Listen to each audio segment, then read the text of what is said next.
Ethan Cross, a 32-year-old single father, always kept his distance from everyone, until he met Clara Vale, the cold 30-year-old CEO of his company. Honest conversations between two lonely people slowly turned into something deeper. But the moment Ethan realized he was falling for his boss, fear consumed him. He pulled away, avoiding her completely, until Clara confronted him and demanded the truth. Now, with an anonymous HR complaint threatening to expose their forbidden connection, Ethan faces an impossible choice: deny everything and lose her, or risk his career, his reputation, and the stable life his son depends on. Please follow my story until the end, hit like, and comment what city you're watching from so I can see how far my story has traveled. The fluorescent lights in the executive hallway buzzed with a frequency that made Ethan's jaw tight. He'd been standing outside Clara Vale's office for 3 minutes now, his hand raised twice to knock, lowered twice in retreat. Through the frosted glass, he could see her silhouette, perfectly still, perfectly composed, perfectly untouchable. This was stupid. This was professional suicide. He knocked anyway. "Come in." Her voice carried that same clipped authority it always did, the one that made junior analysts stumble over their presentations and senior managers second-guess their quarterly reports. Ethan had heard that voice reduce a VP to stammering apologies last month. He'd also heard it, late one Thursday evening 6 weeks ago, soften into something almost human when she'd asked him if he was okay. That was the night everything changed. He pushed the door open. Clara didn't look up from her laptop, her fingers still moving across the keyboard with mechanical precision. Her office was exactly what you'd expect from someone who'd made CEO at 28. Floor-to-ceiling windows overlooking the Seattle skyline, minimalist furniture that probably cost more than his car, and absolutely nothing personal. No photos, no plants, no coffee mug with a stupid slogan, just glass, steel, and the faint scent of her perfume that Ethan had started recognizing in elevators. "Mr. Cross." She still didn't look up. "You're 7 minutes late." The production team had questions about the timeline shift.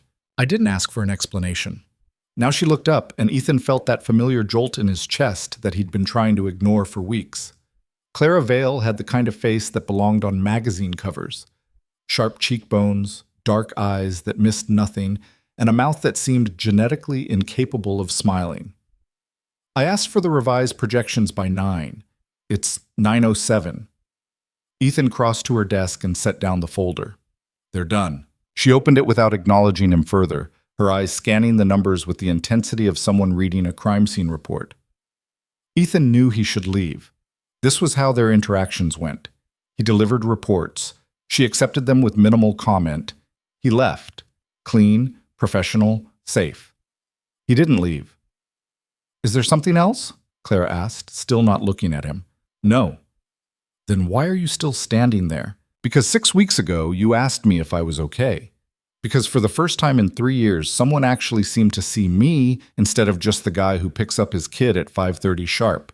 Because I'm an idiot who can't stop thinking about a woman so far out of my league, we might as well be different species." "Just wanted to make sure the numbers made sense," Ethan said. "They're numbers. They either add up or they don't." Clara closed the folder. "Was there a particular figure you were concerned about?" "No." "Then we're done here."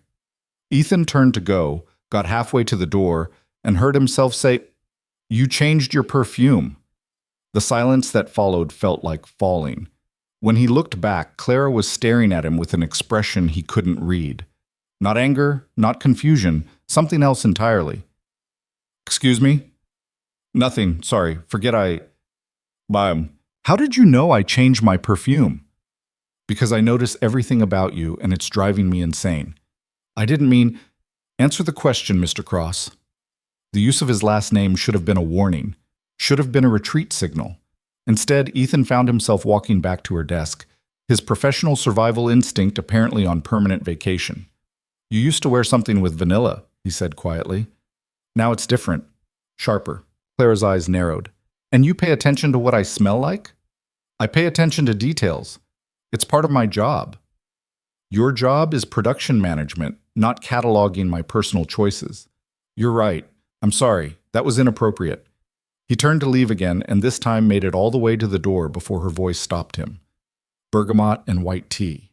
Ethan froze with his hand on the handle. "The new perfume," Clara continued. It's bergamot and white tea. The vanilla one made me smell like a bakery. I'm not a bakery. He turned slowly. She was looking at him now with an intensity that made his pulse kick up. No, he agreed. You're not. Is this going to be a problem, Mr. Cross? Is what going to be a problem? You. Noticing things. The smart answer was no. The safe answer was no. The answer that protected his job, his son's stability, and his carefully controlled life was absolutely, definitively no. I don't know, Ethan said. Something flickered across Clara's face. Surprise, maybe, or recognition. She stood up from her desk, and for a moment Ethan thought she was going to walk over to him. Instead, she moved to the window, putting her back to him as she looked out over the city. 6 weeks ago, she said, I asked if you were okay. Do you remember? Yes. You'd just gotten off the phone with your son's school. I could hear it from my office. You were trying to keep your voice down, but the walls here are thin. She paused. You told them you'd pick him up, that it wasn't a problem, that you'd make it work. Then you hung up and sat at your desk for 10 minutes without moving. Ethan remembered. Jamie had been sick, the school nurse insistent, and Ethan had been in the middle of a production crisis that couldn't wait. He'd made it work. He always made it work. But for those 10 minutes, he'd let himself feel the weight of it all. I didn't know you noticed, he said. I notice things too. Clara turned from the window. You leave every day at exactly 5:25. You never attend evening events. You declined the Hong Kong trip even though it would have been a significant career opportunity. And every Monday, you come in looking like you haven't slept because Mondays are hard. Ethan's throat tightened. Mondays are when Jamie asks about his mom. The words came out before he could stop them, and the moment they hit the air, Ethan wanted to grab them back. He didn't talk about this. Not at work, not with colleagues, and definitely not with Clara Vale, who probably viewed personal problems as character flaws. But Clara didn't look disgusted or uncomfortable. She looked sad. How old is he? She asked. 7, almost 8. And his mother? And gone. Has been for 3 years. She decided motherhood wasn't for her. Ethan heard the bitterness in his own voice and tried to soften it. Jamie's better off. We're better off. It's fine. Is it? It has to be. Clara nodded slowly, like she understood something he hadn't quite said. When you asked if I was okay 6 weeks ago, you told me to mind my own business. I did. And then I went home and ordered new perfume because the vanilla one reminded me of my mother's kitchen, and my mother's kitchen reminds me of everything I was supposed to be and isn't. She crossed her arms. So yes, Mr. Cross, I think this is going to be a problem. Ethan's heart was doing something irregular and probably medically concerning. What kind of problem? The kind where I know that you take your coffee black with exactly half a sugar packet, and you hate it when people microwave fish in the break room, and you do this thing with your jaw when you're stressed where you clench it on the left side. The kind where I've started leaving work at 5:15 on Fridays so I can coincidentally be in the parking garage when you're picking up your son just to see what he looks like. Clara, don't. She held up a hand. Don't say my name like that. Don't make this worse. You started it. 6 weeks ago, you asked if I was okay. I know. And I've regretted it every single day since. But her voice cracked just slightly on the last word, and Ethan caught it. Have you really? The silence stretched between them like a wire pulled too tight. Outside the window, Seattle went about its business. Cars honking, people rushing, the world turning exactly as it should. Inside Clara's office, everything felt suspended. No, she said finally. I haven't regretted it at all. That's the problem. Ethan took a step closer. Clara, Mr. Cross, I think you should leave now. Because I'm 7 minutes late with the projections? Because if you don't leave, I'm going to do something profoundly stupid, and I don't do stupid things. What kind of stupid thing? Clara's jaw tightened, the same kind of tell she'd noticed in him. The kind that gets me sued for sexual harassment and you fired for fraternization. The kind that ruins careers and destroys carefully built lives. The kind that, what if I wanted you to do the stupid thing? The words hung in the air like a confession. Clara stared at him, her composure finally cracking enough for Ethan to see what was underneath. Want and fear in equal measure. You have a son, she said quietly. I know. You have a career that supports that, son. I know that too. And I'm your boss, which makes this every kind of wrong. I know. Then why are you still standing here? Because I'm tired of being alone. Because you see me in a way no one else does. Because for the first time in 3 years, I feel something other than exhausted and scared. I should go, Ethan said. Yes, you should. He made it to the door, hand on the handle, and stopped. If I walk out of here, are we going to pretend this conversation never happened? That would be the professional thing to do. Is that what you want? Clara's reflection in the window glass looked smaller than the woman herself. What I want hasn't mattered in a very long time, Mr. Cross. Ethan. My name is Ethan. I know what your name is. Then use it. I can't. Why not? Because, Clara turned from the window, and the look on her face nearly knocked the air from Ethan's lungs. If I start calling you Ethan, I won't be able to stop. And then I'll want to know more than just how you take your coffee. I'll want to know what your son's favorite bedtime story is, and why you clench your jaw on the left side instead of the right, and what you look like when you're not being strong for everyone else. Ethan's hand dropped from the door handle. Would that be so bad? Yes. Because I'll also want to know what you taste like, and how your hands feel, and whether you make the same kind of focused, intense expression during sex that you make when you're reviewing production schedules.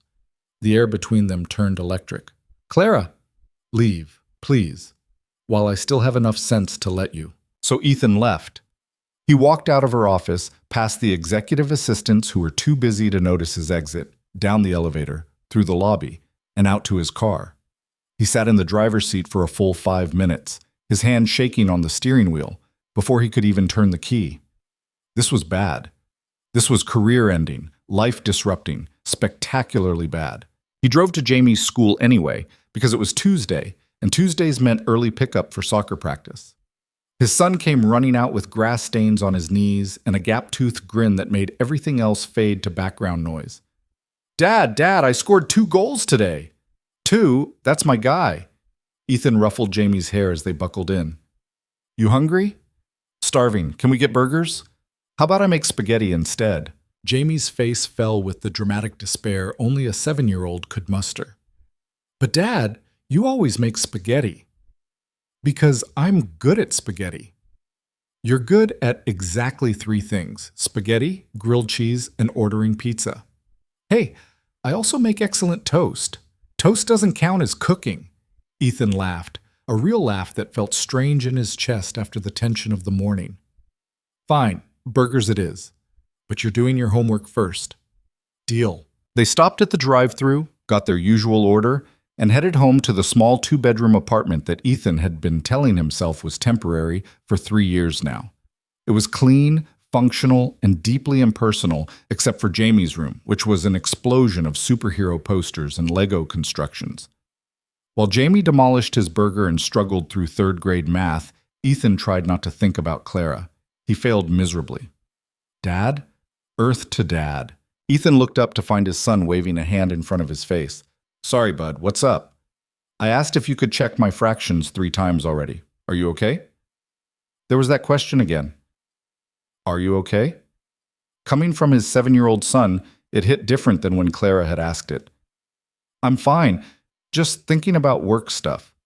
Boring work stuff or important work stuff? Both. Jamie wrinkled his nose. When I grow up, I'm going to have a job that's never boring, like an astronaut or a professional video game player. An astronaut, Ethan corrected. And you know professional gaming is harder than it looks, right? So is fractions, but I'm still doing them. Fair point. Ethan checked his son's homework, made the necessary corrections, and tried not to think about how Clara had said his name, or rather, how she'd refused to say it. How she'd called him Mr. Cross like it was a barrier between them, even while admitting she wanted to know everything about him. His phone buzzed. Work email. He almost ignored it, then saw the sender. From Clara Vale. Subject: tomorrow's production meeting. Time: 11:47 p.m. Ethan's pulse jumped. It was nearly midnight. Clara was still at the office or working from home, and she was emailing him about production meetings? He opened it. Mr. Cross, please prepare updated timelines for the Q3 rollout. I'll need detailed breakdowns by department, including contingency planning for potential delays. Also, I've decided to change our standing Tuesday meetings to Thursdays. The time change is necessary for operational efficiency. Regards, C. Vale. Ethan read it twice, looking for subtext. There wasn't any. It was pure business, exactly the kind of email Clara would send. Except for one thing, their Tuesday meetings had been in place for 8 months. Clara hated changing established procedures. She'd once told a director that consistency is the only reliable form of excellence. So why change now? His phone buzzed again. Another email sent 30 seconds after the first. P.S. Shit. I can't stop thinking about this morning. That's inappropriate, and I apologize. It won't happen again. Ethan stared at the screen until the words blurred.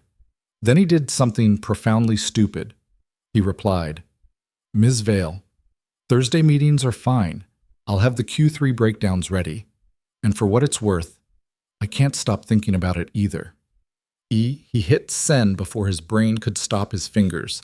Then he immediately wanted to throw his phone into the nearest body of water. The response came 3 minutes later. This is a mistake. Ethan typed back, I know, we should maintain professional boundaries. I know that too. Then why are we still having this conversation at midnight? Because you emailed me first. 3 dots appeared, disappeared, appeared again. Finally, fair point. Good night, Mr. Cross. Ethan looked at those 3 words for a long time before typing his response. Good night, Clara. The next 2 weeks were an exercise in controlled torture. Ethan and Clara maintained perfect professional distance during the day. Curt emails, efficient meetings, zero personal interaction. But at night, after Jamie was asleep and the apartment was quiet, Ethan's phone would buzz with messages that had nothing to do with production schedules. Do you ever regret it? The normal life you could have had? Every Monday. You? Every Sunday. That's when I visit my parents and they ask why I'm not married yet, as if building a company from nothing isn't enough of an accomplishment. What do you tell them? That I'm married to my work. They think it's a deflection. They're right. The messages were never flirtatious, never crossed any obvious lines, but they built something between them, a foundation of honesty that Ethan hadn't experienced since before his ex-wife left.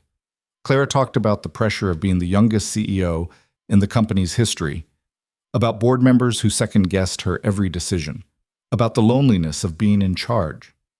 Ethan talked about Jamie's nightmares, about the fear that he wasn't enough as a parent, about the weight of trying to be both mother and father to a kid who still asked when mommy was coming home. It should have stayed there, safe in the realm of late-night texts and unspoken understanding. Then came the Friday that changed everything. Ethan was leaving at his usual 5:25 when he heard footsteps behind him in the parking garage. Mr. Cross! He turned to find Clara walking toward him, her heels echoing in the concrete space. She was still in her work clothes, tailored suit, perfect hair, but something was off. Her eyes were red-rimmed, her composure fractured. Clara? What's wrong? I need a favor. Her voice was steady, but her hands weren't. And I have no right to ask it, but I'm asking anyway. What do you need? Can you just... She stopped a few feet away from him. Can you just talk to me? About something that isn't work for 5 minutes? Ethan glanced at his watch. He had to pick up Jamie in 20 minutes, which gave him 10 to spare if he drove fast. Yeah, of course. They stood there in the fluorescent-lit garage, and Clara wrapped her arms around herself like she was cold, even though it was June in Seattle. I had to fire someone today, she said. Thomas Kern.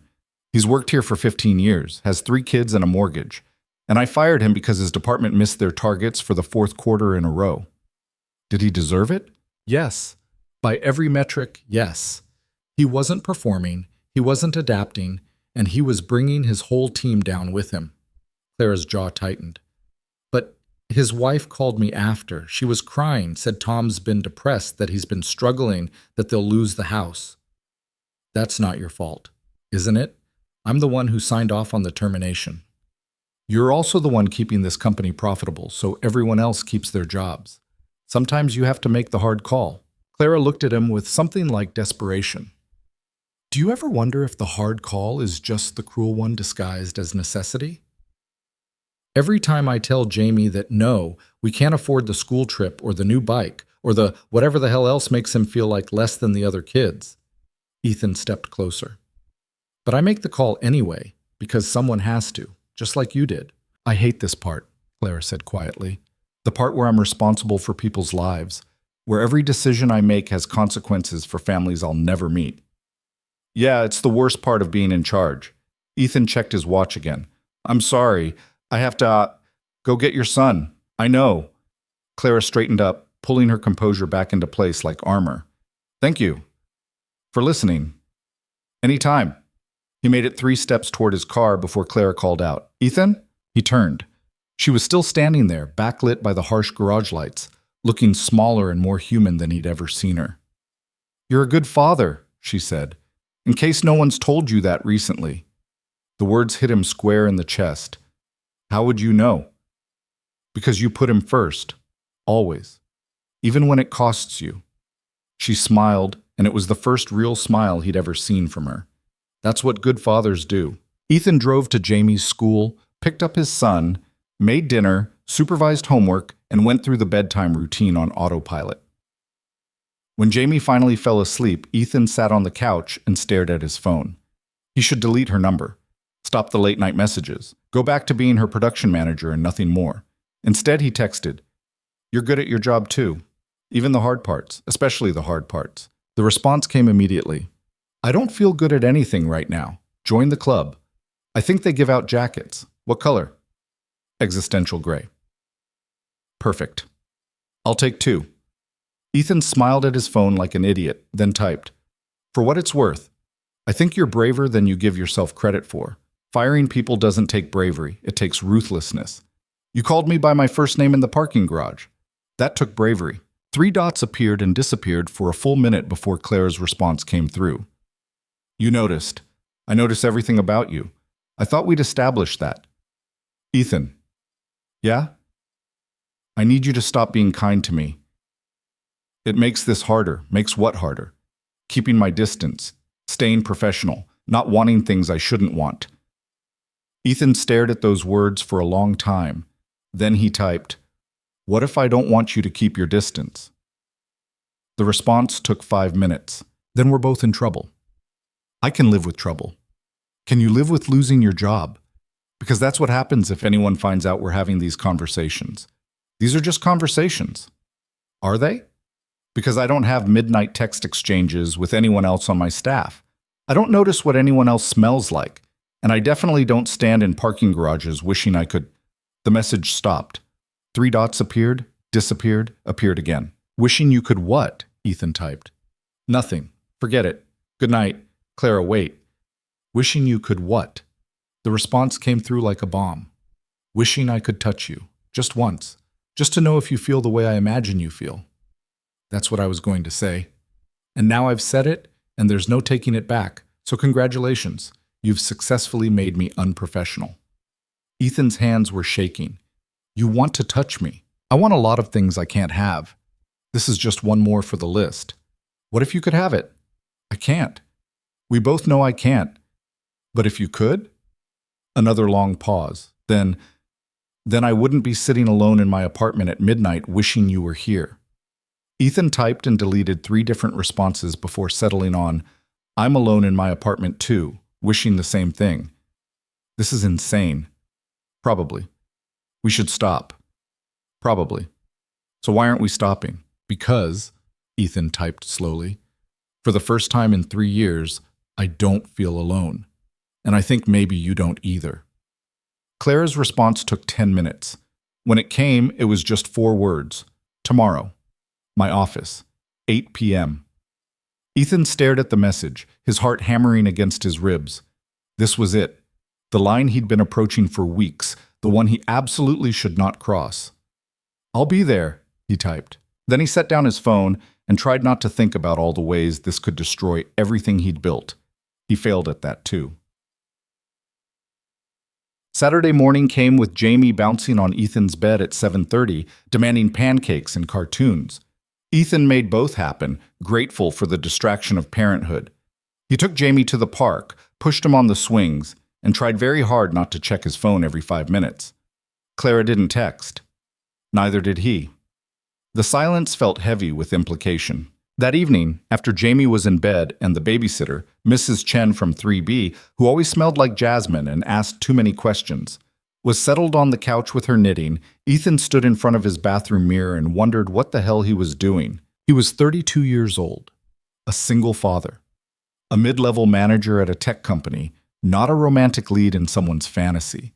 And he was about to drive across town to meet his boss, in her office at 8 p.m. for reasons that had nothing to do with work.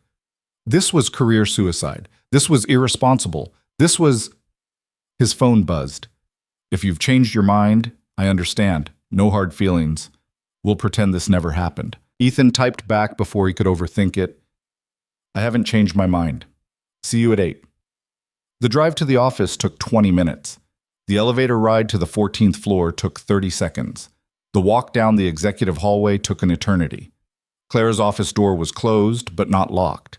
Ethan knocked once, heard "come in," and pushed it open. She was standing by the window again, still in work clothes, but with her hair down. The first time he'd ever seen it that way. It changed her whole face, made her look younger and less certain. You came, Clara said. You asked me to. I also gave you an out. I didn't want an out. Ethan closed the door behind him and immediately second-guessed the decision. Closed door, empty building, him and his boss alone. This looked exactly like what it was. We should talk about parameters, Clara said, still facing the window. About what this is and isn't? Okay. This is two adults acknowledging a mutual attraction. This is not the beginning of a relationship, because we can't have a relationship, not while I'm your supervisor. I understand. Do you? Because I need you to really understand, Ethan. She turned from the window, and the use of his first name felt like a gift. If anyone finds out we're involved, even casually, even once, it's a fireable offense for both of us, but especially for you.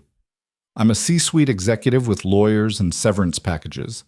You're a production manager with a 7-year-old son, depending on your income. I know the stakes. Then why are you here? Because I'm tired of being careful. Because you make me feel alive in a way I haven't felt since before Jamie was born. Because loneliness is its own kind of death, and I've been dying for 3 years. Same reason you are, Ethan said. Clara crossed the room slowly, stopping just out of reach. I don't do this. I don't take risks with my career. I don't mix business with anything personal. I don't... She stopped, frustrated. I don't lose control. So don't. We'll be careful. No one has to know. Someone always knows.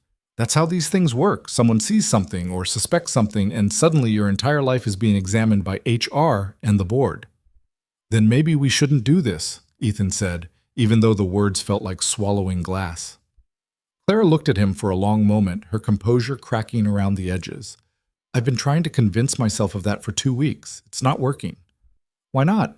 Because I can't stop thinking about you, about this. She stepped closer. About what it would feel like to stop being the CEO for 5 minutes and just be someone who wants something. They were inches apart now, close enough that Ethan could smell bergamot and white tea, could see the tiny scar above Clara's left eyebrow that he'd never noticed before. What do you want? He asked. Something I shouldn't have. Clara raised her hand slowly, giving him time to move away, and touched his jaw. Her fingers were cold and trembling slightly. I want to know if I'm imagining this. Whatever this is. Ethan's pulse was loud in his ears. You're not imagining it. Prove it. So he did.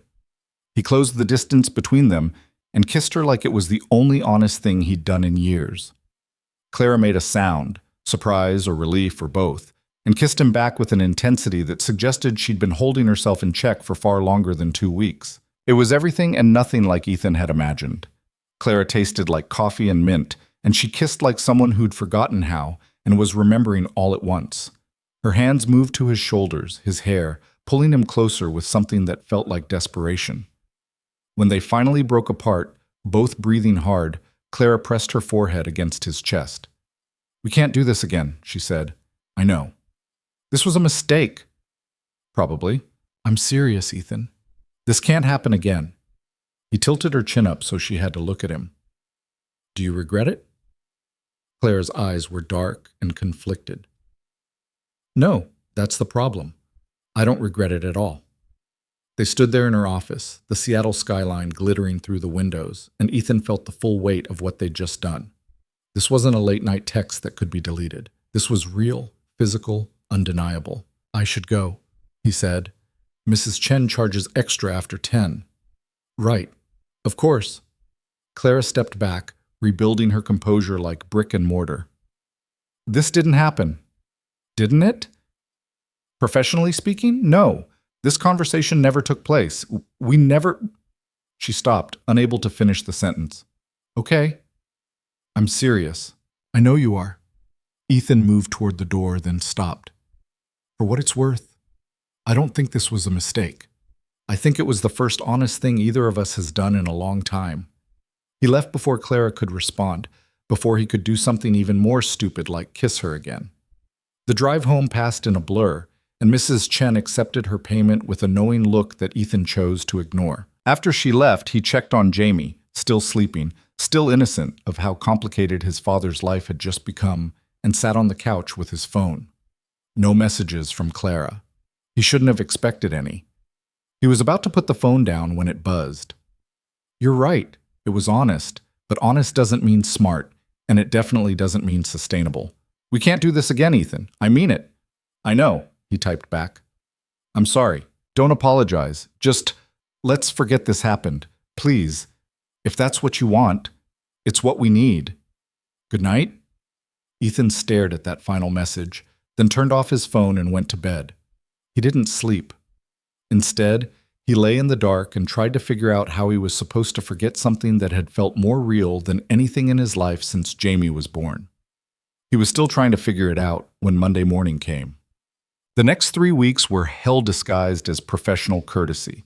Clara went back to calling him Mr. Cross in every interaction. Their Thursday meetings became exercises in studied indifference. Ethan would present his reports, Clara would ask pointed questions. They would both pretend that nothing had ever happened in her office at 8 p.m. on a Saturday night. The late-night texts stopped completely. Ethan told himself this was for the best.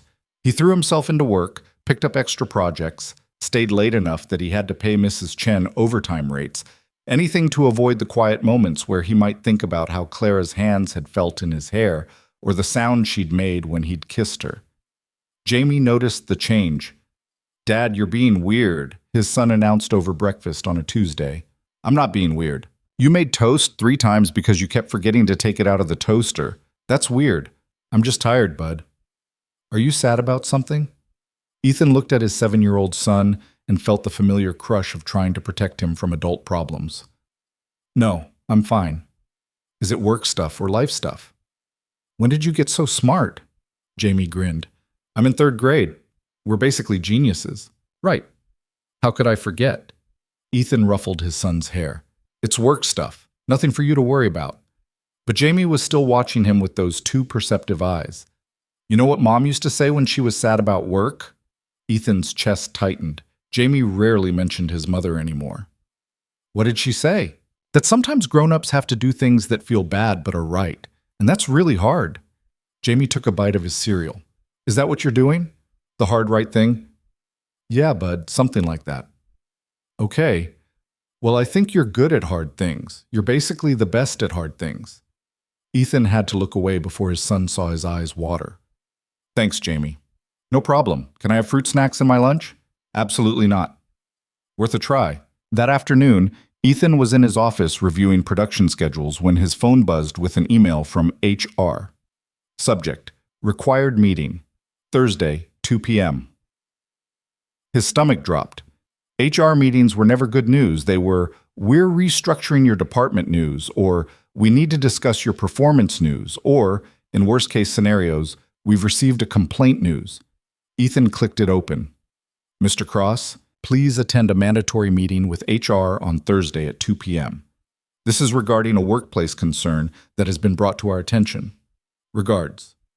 Jennifer Park, HR Director. The email was deliberately vague, which meant it was serious.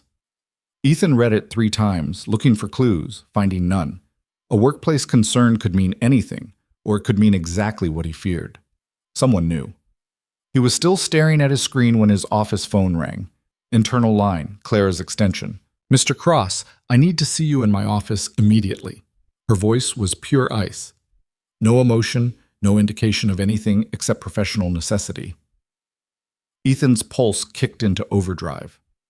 On my way. The walk to Clara's office felt like death row. He passed colleagues who nodded hello, completely unaware that Ethan's entire world might be imploding. When he reached her door, it was already open. Clara was at her desk, her expression unreadable. Close the door. He did. What's going on? Did you get an email from HR? Yes? Thursday at 2. Same. Clara's jaw was tight. Someone filed a complaint. The words hit Ethan like a physical blow. Who? Anonymous. The complaint alleges inappropriate fraternization between senior management and direct reports. She looked at him directly for the first time in 3 weeks. They didn't name names, but it's obvious who they mean. How is it obvious? We haven't done anything. We had one kiss one time and no one saw. Ethan stopped. Did someone see? I don't know. The complaint is vague enough that it could be based on observation or speculation or Clara's professional mask slipped just slightly. Or someone just doesn't like that we've been having private meetings. Our meetings are about work. Are they? Every single one? Ethan thought about the parking garage conversation, the late-night texts, the Saturday evening that had changed everything. Most of them. Most isn't good enough. Not for HR, not for the board. Clara stood up and paced to the window, her tell for stress. They're going to investigate. They're going to interview people, pull email records, look at our calendars. There's nothing in my emails, nothing inappropriate. Neither are mine. But that doesn't mean we're safe. If they push hard enough, if they interview the right people. She trailed off. Then what? Ethan asked, even though he knew the answer. Then they'll find something. Maybe not proof, but enough suspicion to make this a problem.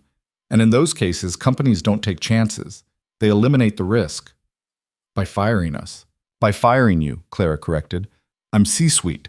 I have protections, lawyers, a severance package that would keep me comfortable for years. You have a son to feed and rent to pay. You're the expendable one here. The words were harsh but true. Ethan felt them settle into his bones like lead. So what do we do? Clara turned from the window, and for a moment Ethan saw past the CEO facade to the woman who'd kissed him like she was drowning. We deny everything. We maintain that our relationship is purely professional. We lie. We protect ourselves and each other. And if they don't believe us, then, Clara's voice cracked just slightly, then you take the promotion. Ethan blinked. What promotion? The one I've been holding for you. Director of Operations. Bigger salary, better title, and most importantly, you wouldn't report to me anymore. You'd be lateral to me, different chain of command, which means anything between us wouldn't be fraternization. Hope flared in Ethan's chest before reality crushed it. Clara, I'm not qualified for Director of Operations. I don't have the experience. You have exactly the experience needed. You've been doing half the job already without the title or the pay. She crossed back to her desk and pulled out a folder. I was going to offer this to you anyway. The timing is just convenient. Convenient, right. Ethan took the folder but didn't open it. This looks like exactly what the complaint suggested. You promoting me because we're involved, which is why we deny being involved.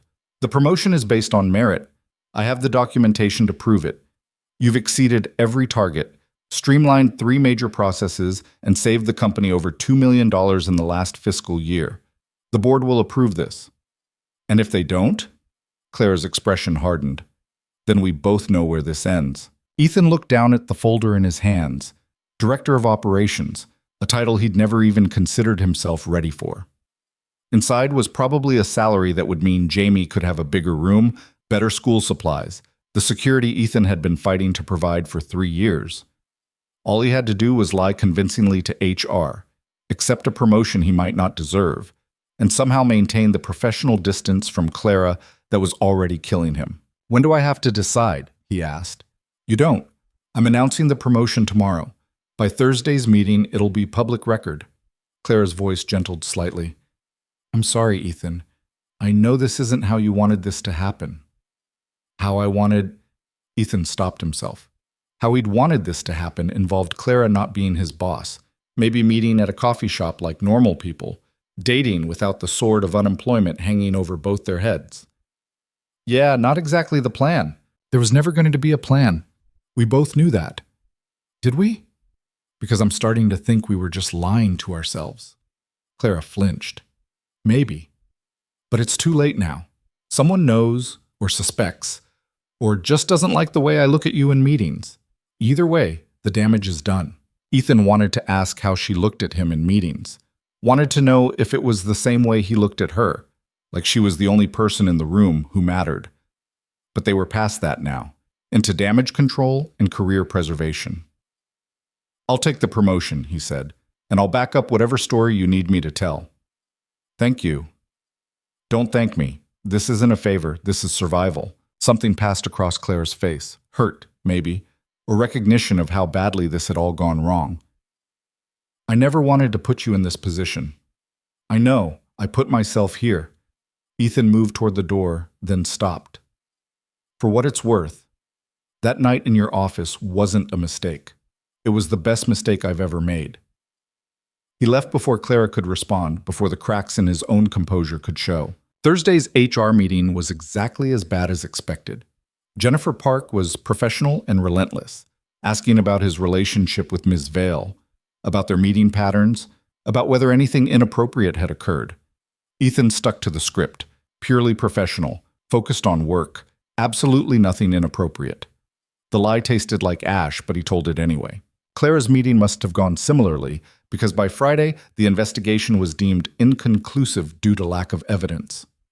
The anonymous complaint was filed away, and everyone went back to pretending nothing had happened, except Ethan now had a new title, a new office, and a professional distance from Clara that was supposed to make everything better. It didn't. His first week as director of operations was a blur of orientation meetings, handshakes with executives he'd only seen from a distance, and the constant awareness that half the office was watching to see if he'd fail.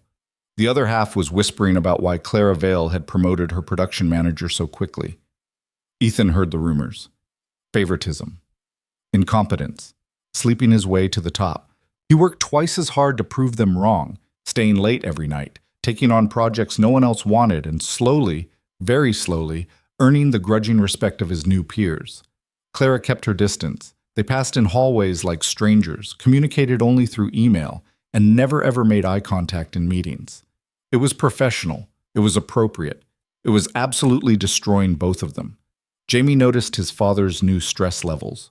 "Dad, you're doing the jaw thing again," he said one evening while Ethan was reviewing a budget proposal. "What jaw thing?" "The thing where you clench it on the left side. You always do it when you're worried." Ethan forced his jaw to relax. "I'm not worried." "You're a terrible liar." Jamie climbed onto the couch next to him. "Is it about your new job?" "Sort of." "Do you like being a director?" Did he? The money was better, the title looked good, and he was finally getting the recognition he'd been working toward for years, but it had cost him the one person who'd made him feel less alone. "It's complicated, bud." "Adults always say that when they mean no." Ethan pulled his son into a hug. "When did you get so smart?" "Third grade, remember? We're geniuses." "Right. How could I forget?" That night, after Jamie was asleep, Ethan's phone buzzed with a text from an unknown number. New phone, same person. "I wanted to tell you that you're doing well in your new role. Everyone's impressed, even the people who wanted you to fail." See, Ethan stared at the message for a long time before responding. "Thanks. It doesn't feel like winning." "I know, but you're doing the right thing." "Am I?" "Because I'm starting to forget what that means." 3 dots appeared and disappeared several times before Clara's response came through. "Me too, but we don't have a choice. Not anymore." Ethan wanted to argue, wanted to say that there were always choices, that they could find a way. But his son was asleep down the hall, depending on the stability that this promotion provided, and Ethan wasn't brave enough or selfish enough to risk that. "Good night, Clara," he typed. "Good night." The messages stopped again after that. Ethan threw himself into work, into parenting, into anything that would fill the hollow space that had opened in his chest.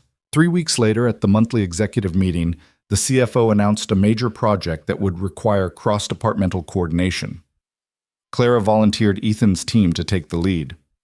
"Mr. Cross has demonstrated exceptional capability in his new role," she said without looking at him. "I'm confident he can deliver results." It was a professional endorsement. Nothing more, nothing less. So why did it feel like Clara was telling him something else entirely? Like she was saying, "I see you, I still see you." Ethan caught her eye across the conference table for just a second, and in that brief moment, he saw everything they weren't saying. The want, the regret, the impossible situation they'd created. Then Clara looked away, and the moment was gone. The meeting adjourned. Executives filed out, already on to the next agenda item. Ethan gathered his notes slowly, hoping Clara might linger, might give him even 30 seconds of honesty. She didn't.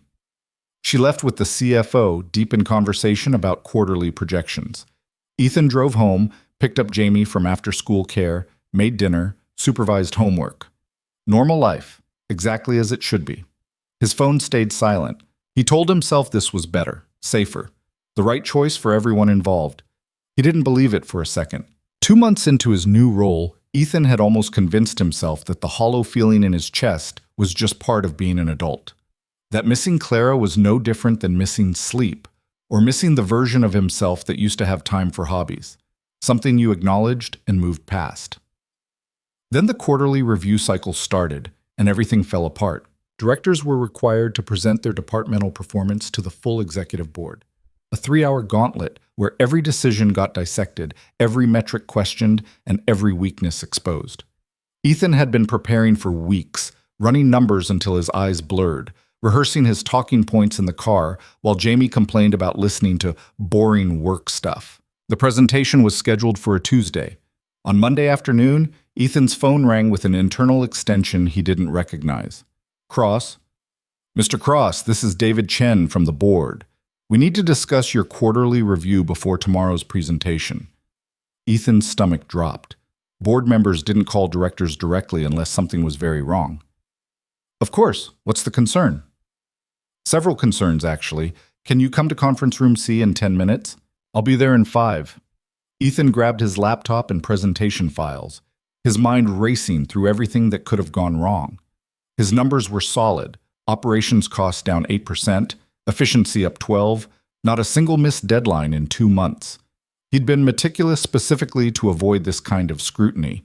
Conference room C was at the end of the executive hallway, the one with the big windows and the table that cost more than Ethan's car. David Chen was already there, along with 2 other board members Ethan recognized from company newsletters, but had never actually met. "Mr. Cross, thank you for coming." Chen gestured to a chair. "Please, sit." Ethan sat, keeping his expression neutral even though his pulse was doing something erratic. "What's this about?" "Your promotion." Chen slid a folder across the table. "We've been reviewing the circumstances around your advancement to Director of Operations, and some questions have come up." "What kind of questions?" "The timeline, primarily. You were promoted very quickly, less than 48 hours after an HR complaint was filed alleging inappropriate conduct between Ms. Vale and a direct report." Chen's expression was carefully blank. "That raises concerns about the optics, if not the substance." Ethan's throat went tight. "The HR investigation found no evidence of misconduct. The promotion was based on merit. Ms. Vale documented my performance extensively." "We've seen the documentation. It's impressive." Chen leaned back. "Almost too impressive, given that it was compiled in under a week. Makes one wonder if it was prepared in anticipation of needing justification." "Are you suggesting Ms. Vale fabricated my performance record?" "I'm suggesting that the timing is problematic. And in light of tomorrow's presentation, the board wants to ensure that your promotion can withstand scrutiny." One of the other board members, a woman with steel gray hair whose name Ethan couldn't remember, spoke up. "We're not questioning your capabilities, Mr. Cross. We're questioning whether those capabilities were the actual reason for your advancement or whether other factors influenced Ms. Vale's decision." The implication hung in the air like smoke. Ethan felt anger rise in his chest, hot and defensive. "My performance speaks for itself," he said carefully. "I've exceeded every metric in my new role. My team's productivity is up, costs are down, and we've had 0 operational failures in 8 weeks. If that doesn't justify my promotion, I don't know what would. Those are strong results, Chen admitted, but they're also recent. The promotion happened before you could demonstrate those capabilities.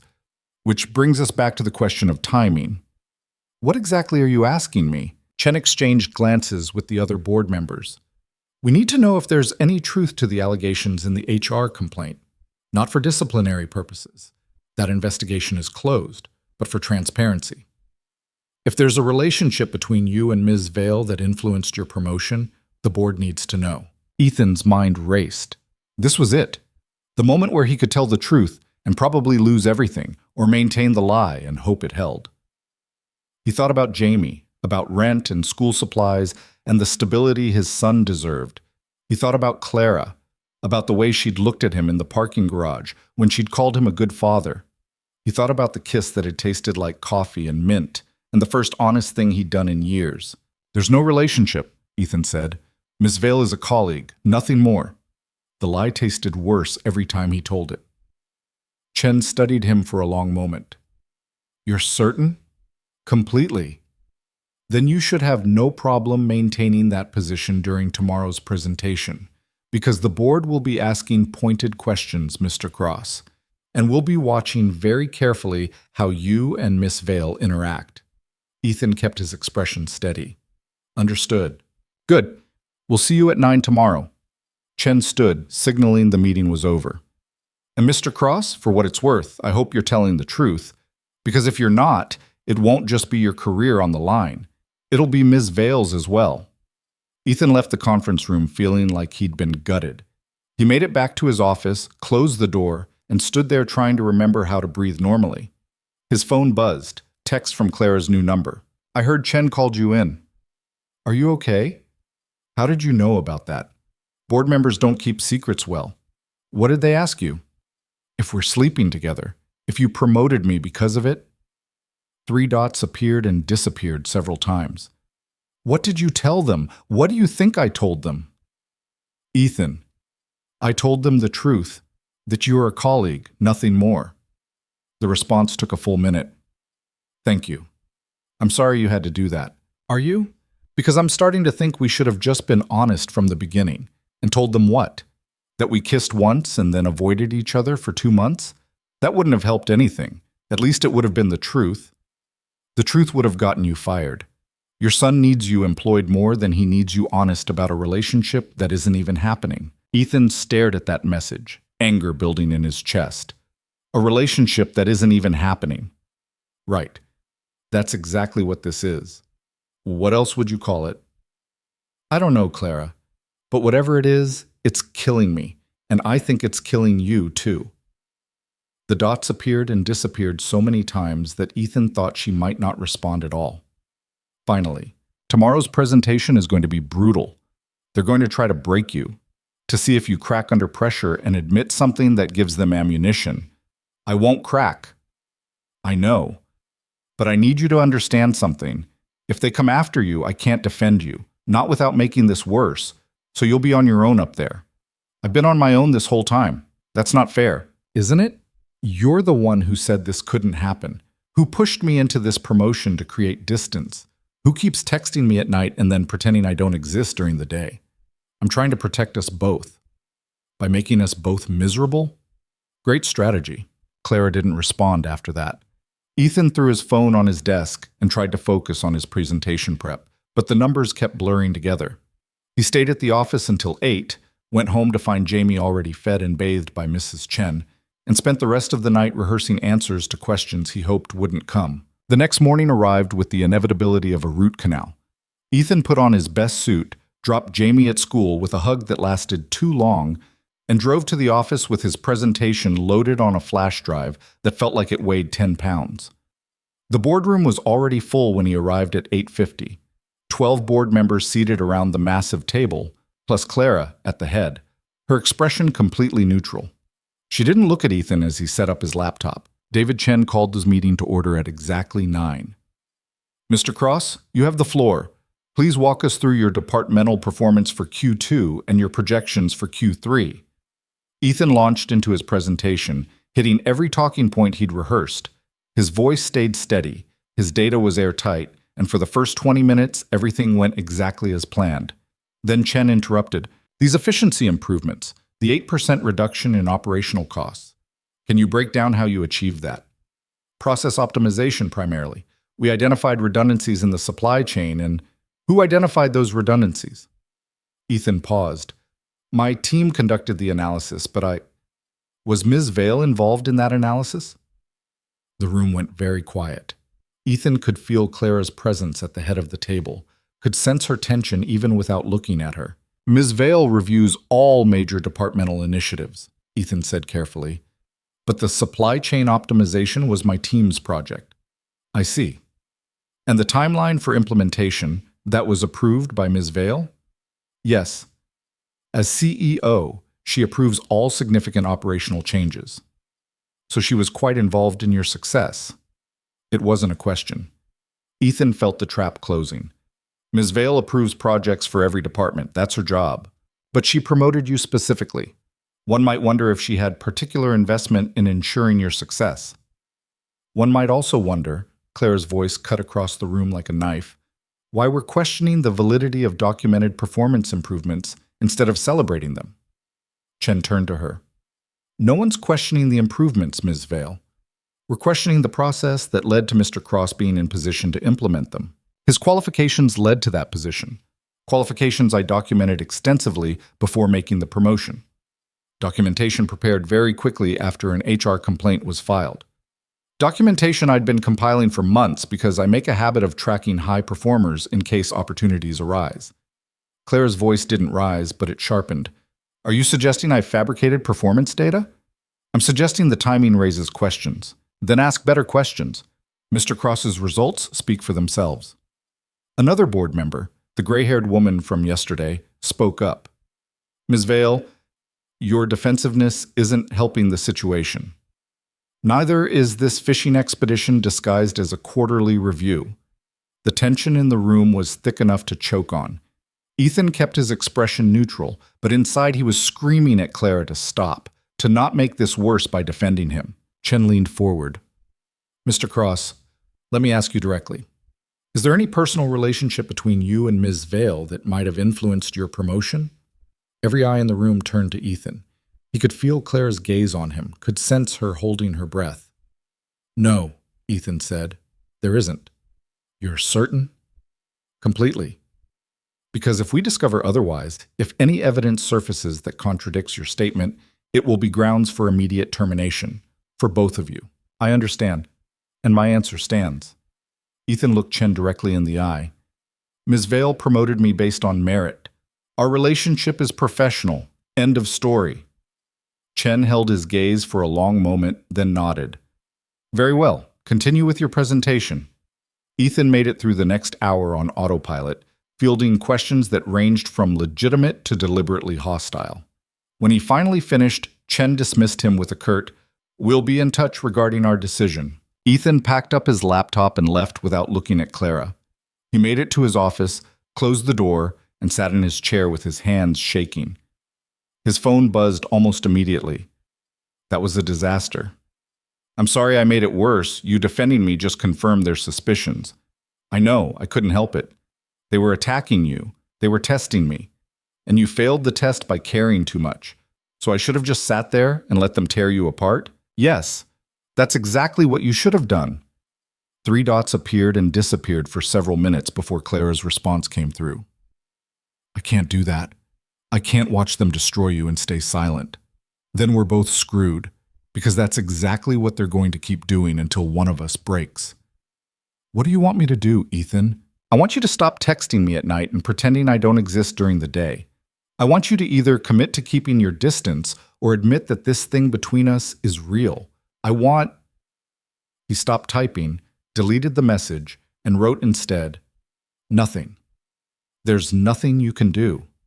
Clara didn't respond. Ethan stared at his phone, waiting for the dots to appear, but they never did. The rest of the week crawled by in a haze of whispered conversations and sidelong glances. Ethan heard the rumors spreading that he'd bombed his presentation, that the board was reconsidering his promotion, that Clara had overstepped by defending him so aggressively. On Friday afternoon, Jennifer Park from HR called him in for another meeting. "Mr. Cross, I want to be transparent with you about where things stand." Park folded her hands on her desk. "The board is concerned about the optics of your promotion. They're not questioning your performance. Your results have been excellent, but they are questioning whether Ms. Vale's judgment was compromised." "Her judgment wasn't compromised. I earned this position." "I believe you. Unfortunately, belief isn't the same as certainty, and the board needs certainty." Park slid a document across her desk. "Which is why they're proposing a solution." Ethan picked up the document. It was a transfer offer, same title, same salary, but to the company's Portland office. 3 hours away from Seattle. 3 hours away from Clara. "This is a lateral move," Park explained. "No demotion, no change in responsibilities, but it removes you from Ms. Vale's sphere of influence, which addresses the board's concerns. You're asking me to relocate. We're offering you the option to relocate. If you decline, the board will likely vote to reverse your promotion and return you to your previous position." Ethan's mind raced. Portland meant pulling Jamie out of school, leaving the only home his son had ever really known, starting over in a new city with no support system. It also meant never seeing Clara, never having to pretend she was just a colleague, never standing in parking garages wishing he could touch her. "How long do I have to decide?" "The board meets again on Wednesday. They'll need your answer by Tuesday, end of day." Ethan took the transfer offer back to his office and read it 3 times, looking for a way out. There wasn't one. Accept the transfer and uproot his son's life, or decline and lose the promotion that was supposed to make everything better. He was still staring at the document when his office door opened without a knock. Clara stepped in and closed the door behind her. "You shouldn't be here," Ethan said. "I know, I don't care." She stayed by the door, like getting too close would break her resolve. "Park told me about the transfer offer." "Of course she did." "Are you going to take it?" "I don't know, probably. What other choice do I have?" Clara flinched. "You could fight it. Tell them it's retaliation for the HR complaint." "Is that what you want? Another investigation? More scrutiny?" "I want—" Clara stopped, frustration clear on her face. "I don't know what I want anymore, except to not have destroyed your career." "You didn't destroy anything. I did this to myself the moment I kissed you. We kissed each other. And then you made me lie about it. To HR, to the board, to everyone." Ethan stood up, anger finally breaking through. "You want to know what the worst part is? It's not the lying. It's that I'd do it all again. I'd take this transfer, I'd move my son 3 hours away, I'd blow up our whole lives, and I still wouldn't regret kissing you." Clara's composure cracked. "Don't say that." "Why not? It's the truth." "The truth doesn't matter. It never has." Clara took a step toward him, then stopped.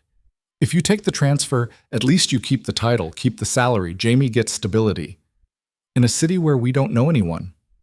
You'll make new friends, find a new school, build a new life. Without you, I was never going to be part of that life, Ethan. We both knew that." "Did we?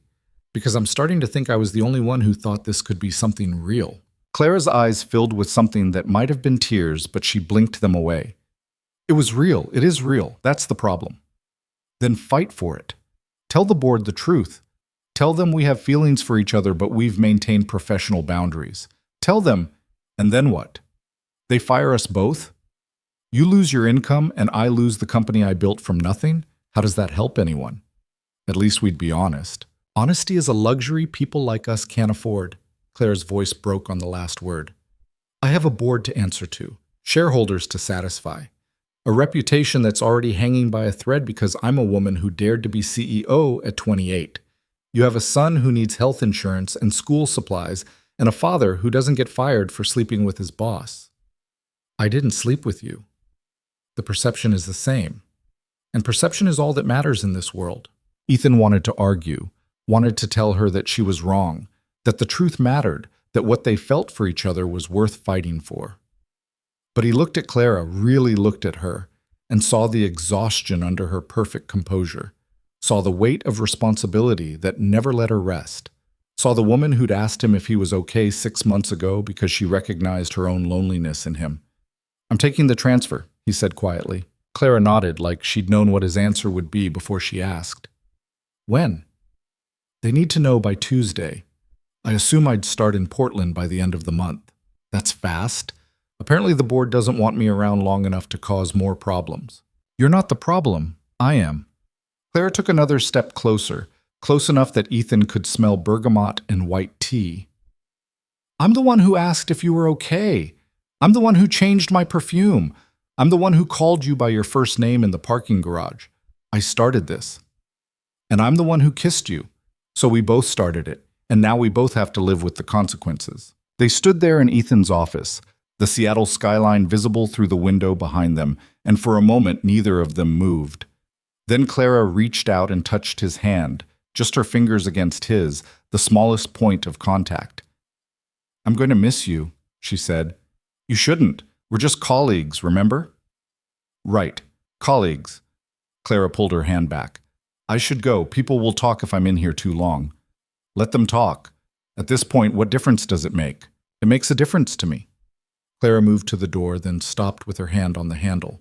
For what it's worth, you're going to be amazing in Portland. Your team there is lucky to have you. Clara, don't, please. If you say anything kind to me right now, I'm going to do something unprofessional, and we can't afford that. She left before Ethan could respond. He stood in his empty office, staring at the spot where she'd been, and tried to figure out when exactly his life had become a series of conversations that ended too soon. That weekend, Ethan sat Jamie down and explained that they might be moving to Portland. His son took the news better than expected, meaning he cried for 20 minutes, then asked if Portland had good pizza and whether he could bring all his Legos. All of them, Ethan promised. We'll get a truck, if we have to. What about my school? And soccer? Portland has schools and soccer teams too. But what about my friends? That one Ethan didn't have a good answer for. Jamie had a small circle of kids he'd known since kindergarten, the kind of childhood friendships that seemed unshakable. Moving would mean starting over, being the new kid, navigating social dynamics without the security of familiar faces. You'll make new friends, Ethan said, hating how hollow it sounded. And we can visit Seattle on weekends sometimes. Why do we have to move? Because of my job. They need me in Portland. Jamie's face scrunched up in the way that meant he was thinking hard. Is it because of the lady? Ethan's heart stopped. What lady? The one who makes you sad. You never talk about her, but sometimes you look at your phone and get this look on your face, like when you're thinking about Mom. 7 years old, and somehow Jamie could read him better than anyone. Ethan pulled his son into a hug, partly for comfort and partly so Jamie wouldn't see his expression. It's complicated, bud. That means yes in grown-up language. When did you get so smart? I keep telling you, 3rd grade, we're basically geniuses. Jamie pulled back from the hug. Is she nice? The lady who makes you sad? Yeah, she's nice. Then why does she make you sad? Because sometimes nice people can't be in your life the way you want them to be. Jamie considered this with the seriousness of someone 3 times his age. That's dumb. You're not wrong. When we move to Portland, will you still be sad about her? Ethan didn't know how to answer that. 3 hours of distance wouldn't change how he felt about Clara. If anything, it might make it worse. But maybe, eventually, the ache would fade to something manageable. Maybe he'd meet someone else, someone uncomplicated and available. Maybe Jamie would have a mother figure who wasn't an impossible dream wrapped in a CEO title. I'll be okay, Ethan said, because that's what parents told their kids. We both will. On Monday, Ethan called Jennifer Park and accepted the transfer. The relief in her voice was audible. I think you're making the right choice, Mr. Cross. The Portland team will be thrilled to have you. When do I start? Can you be there by the 28th? That gives you 2 weeks to relocate. 2 weeks to pack up his life, find a new apartment, enroll Jamie in a new school, and somehow convince himself this was the right decision. That works, Ethan said. He spent the rest of Monday and all of Tuesday handling transition meetings, transferring projects to his replacement, and trying not to think about the fact that he was leaving Seattle because he couldn't be trusted to keep his feelings to himself. Clara didn't reach out. No texts, no emails, no accidental encounters in hallways. It was like she'd decided the cleanest break was no contact at all. On Wednesday morning, Ethan's last day in the Seattle office, he found a small envelope on his desk. His name written in handwriting he recognized, even though he'd only seen it once, on a post-it note Clara had left on a report 6 months ago. Inside was a single sheet of paper. Ethan, I'm sorry I wasn't brave enough to say this in person. You asked me once what I wanted, and I told you it didn't matter. That was a lie.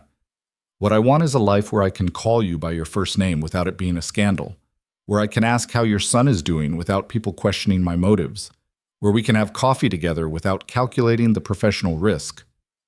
What I want is you. But wanting isn't the same as having, and I learned a long time ago that the things I want most are usually the things I can't keep. So I'm letting you go to Portland because it's the right thing to do, even though it feels like cutting off a limb. I hope you build a good life there. I hope Jamie makes friends and loves his new school. I hope you find someone who can give you everything I can't. Time, presence, a future without complications. And I hope someday you'll think about the woman who asked if you were okay and not hate her for how this ended. See, Ethan read the letter 3 times before folding it carefully and putting it in his pocket. Then he packed up his desk, said goodbye to colleagues who seemed genuinely sorry to see him go, and drove across town one last time to pick up Jamie from school. That evening, while Jamie was absorbed in packing his Lego collection, Ethan pulled out his phone and typed a message to Clara's number. I got your letter. The response came almost immediately. I shouldn't have written it. I'm glad you did. Are you angry? No, I'm just sad that wanting each other wasn't enough. It should have been. In a fair world, it would have been. Yeah. Well, the world isn't fair. 3 dots appeared and disappeared several times before Clara's next message came through. When do you leave for Portland? Saturday. Moving truck comes Friday. That's soon. That's the point, I think. The board wants me gone before I can cause more problems. You never caused problems. You just made me feel less alone, and apparently that was the most dangerous thing you could have done. Ethan stared at those words, his throat tight. I'm going to miss you. Don't. Missing me won't make Portland any easier. I don't think Portland's going to be easy regardless. No, but you'll do it anyway because you're good at hard things, remember? Jamie said so. Jamie also thinks professional gaming is a viable career path, so his judgment might be questionable. Ethan could almost hear Clara's laugh through the phone. Tell him I said good luck in Portland, that he's going to do great. You want me to tell my 7-year-old that my boss, former colleague, wishes him well in our new city? Fair point. Don't tell him anything. Just take care of him. And yourself. You too. I'm always taking care of myself. It's kind of my whole personality. That's not true. You took care of me. That day in the parking garage, and in your office, and every time you texted me at midnight because you knew I was awake. The dots appeared and disappeared for a long time. When Clara's response finally came, it was just 5 words. Goodbye, Ethan. Be happy. He wanted to type back that he couldn't be happy without her, that Portland was just geographic distance from the only person who'd made him feel seen in years, but that would make this harder than it already was. Goodbye, Clara. The rest of the week passed in a blur of packing boxes, forwarding mail, and explaining to Jamie's school that, yes, they really were moving this quickly. Ethan found an apartment in Portland sight unseen, enrolled Jamie in a school based entirely on internet reviews, and tried not to think about how he was blowing up their lives because he'd fallen for someone he couldn't have. Friday afternoon, the moving truck arrived. Saturday morning, Ethan and Jamie loaded into their car with everything they owned either in the truck or crammed into the back seat. Ready, bud? Ethan asked. Jamie looked back at their apartment building one last time. Not really, but I guess we're doing it anyway. That's pretty much how life works. That's depressing, Dad. Yeah, welcome to adulthood. They drove south on I-5, Seattle disappearing in the rearview mirror. Jamie fell asleep somewhere around Olympia, his head tilted against the window. Ethan drove in silence, his phone face down in the cup holder so he wouldn't be tempted to check for messages he knew wouldn't come. Portland greeted them with rain and traffic, which felt appropriate. The apartment was smaller than their Seattle place but cleaner, with a view of absolutely nothing interesting. Ethan and Jamie spent the weekend unpacking, building furniture, and trying to make the space feel like home. It didn't work. Monday morning, Ethan's first day at the Portland office, Jamie cried when Ethan dropped him off at his new school. Everyone's gonna hate me, Jamie said through tears. They're not gonna hate you. Give them a chance. What if I don't make any friends? Then you'll make friends eventually. These things take time. How much time? I don't know, bud, but we'll figure it out together. Ethan watched his son walk into the school building with slumped shoulders and a backpack that seemed too big for him, and felt like the worst father in the world. Then he drove to his new office and spent 8 hours in meetings with people who were polite but distant, clearly uncertain what to make of the director who'd been shipped down from Seattle under mysterious circumstances. That night, Jamie reported that school was okay, I guess, which meant it was terrible, but he didn't want to make Ethan feel worse. They ordered pizza from a place that wasn't as good as their Seattle spot, and went to bed early because neither of them had anything better to do. Ethan's phone stayed silent. No late-night texts from Clara. No messages asking how the move went. She was keeping her promise, letting him go, letting him build a new life. He hated every second of it. 2 weeks into Portland, Ethan's new boss called him into her office. "How are you settling in?" Michelle Torres was 50-ish, competent, and had the kind of directness Ethan appreciated. "Fine. The team's been welcoming." "That's diplomatic of you. I know they've been cautious." Torres leaned back in her chair. "I'm going to be blunt, Cross. I don't know why Seattle shipped you down here so fast, and I don't care. What I care about is whether you can do the job. Can you?" "Yes." "Good. Because I'm about to throw you into the deep end." She slid a folder across her desk. "We've got a major client threatening to pull their contract over delayed deliverables. I need someone who can fix the operational breakdown and rebuild their confidence. Interested?" Ethan opened the folder. The client was a tech giant he recognized, the contract worth 8 figures, and the operational issues looked like a complete disaster. "When do I start?" Torres smiled.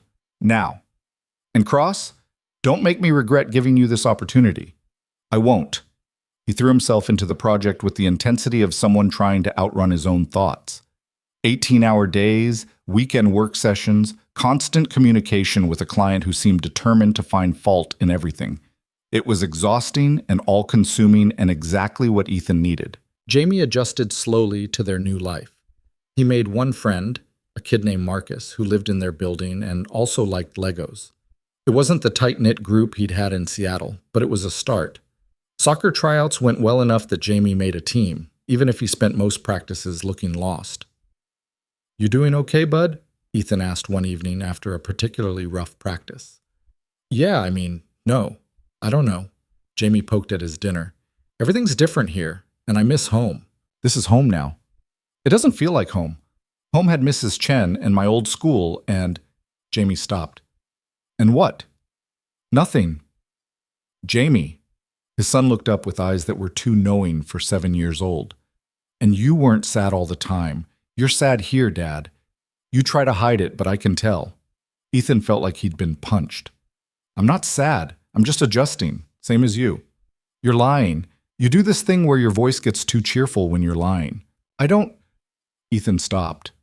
"Okay, maybe I do. But I'm going to be fine, Jamie, I promise." "Do you miss the lady? The one from Seattle?"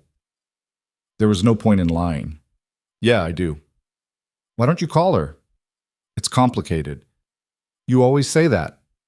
"Because it's always true." Jamie was quiet for a moment, pushing peas around his plate. Then he said, "I think maybe if someone makes you happy, you should tell them, even if it's complicated." "When did you get so wise?"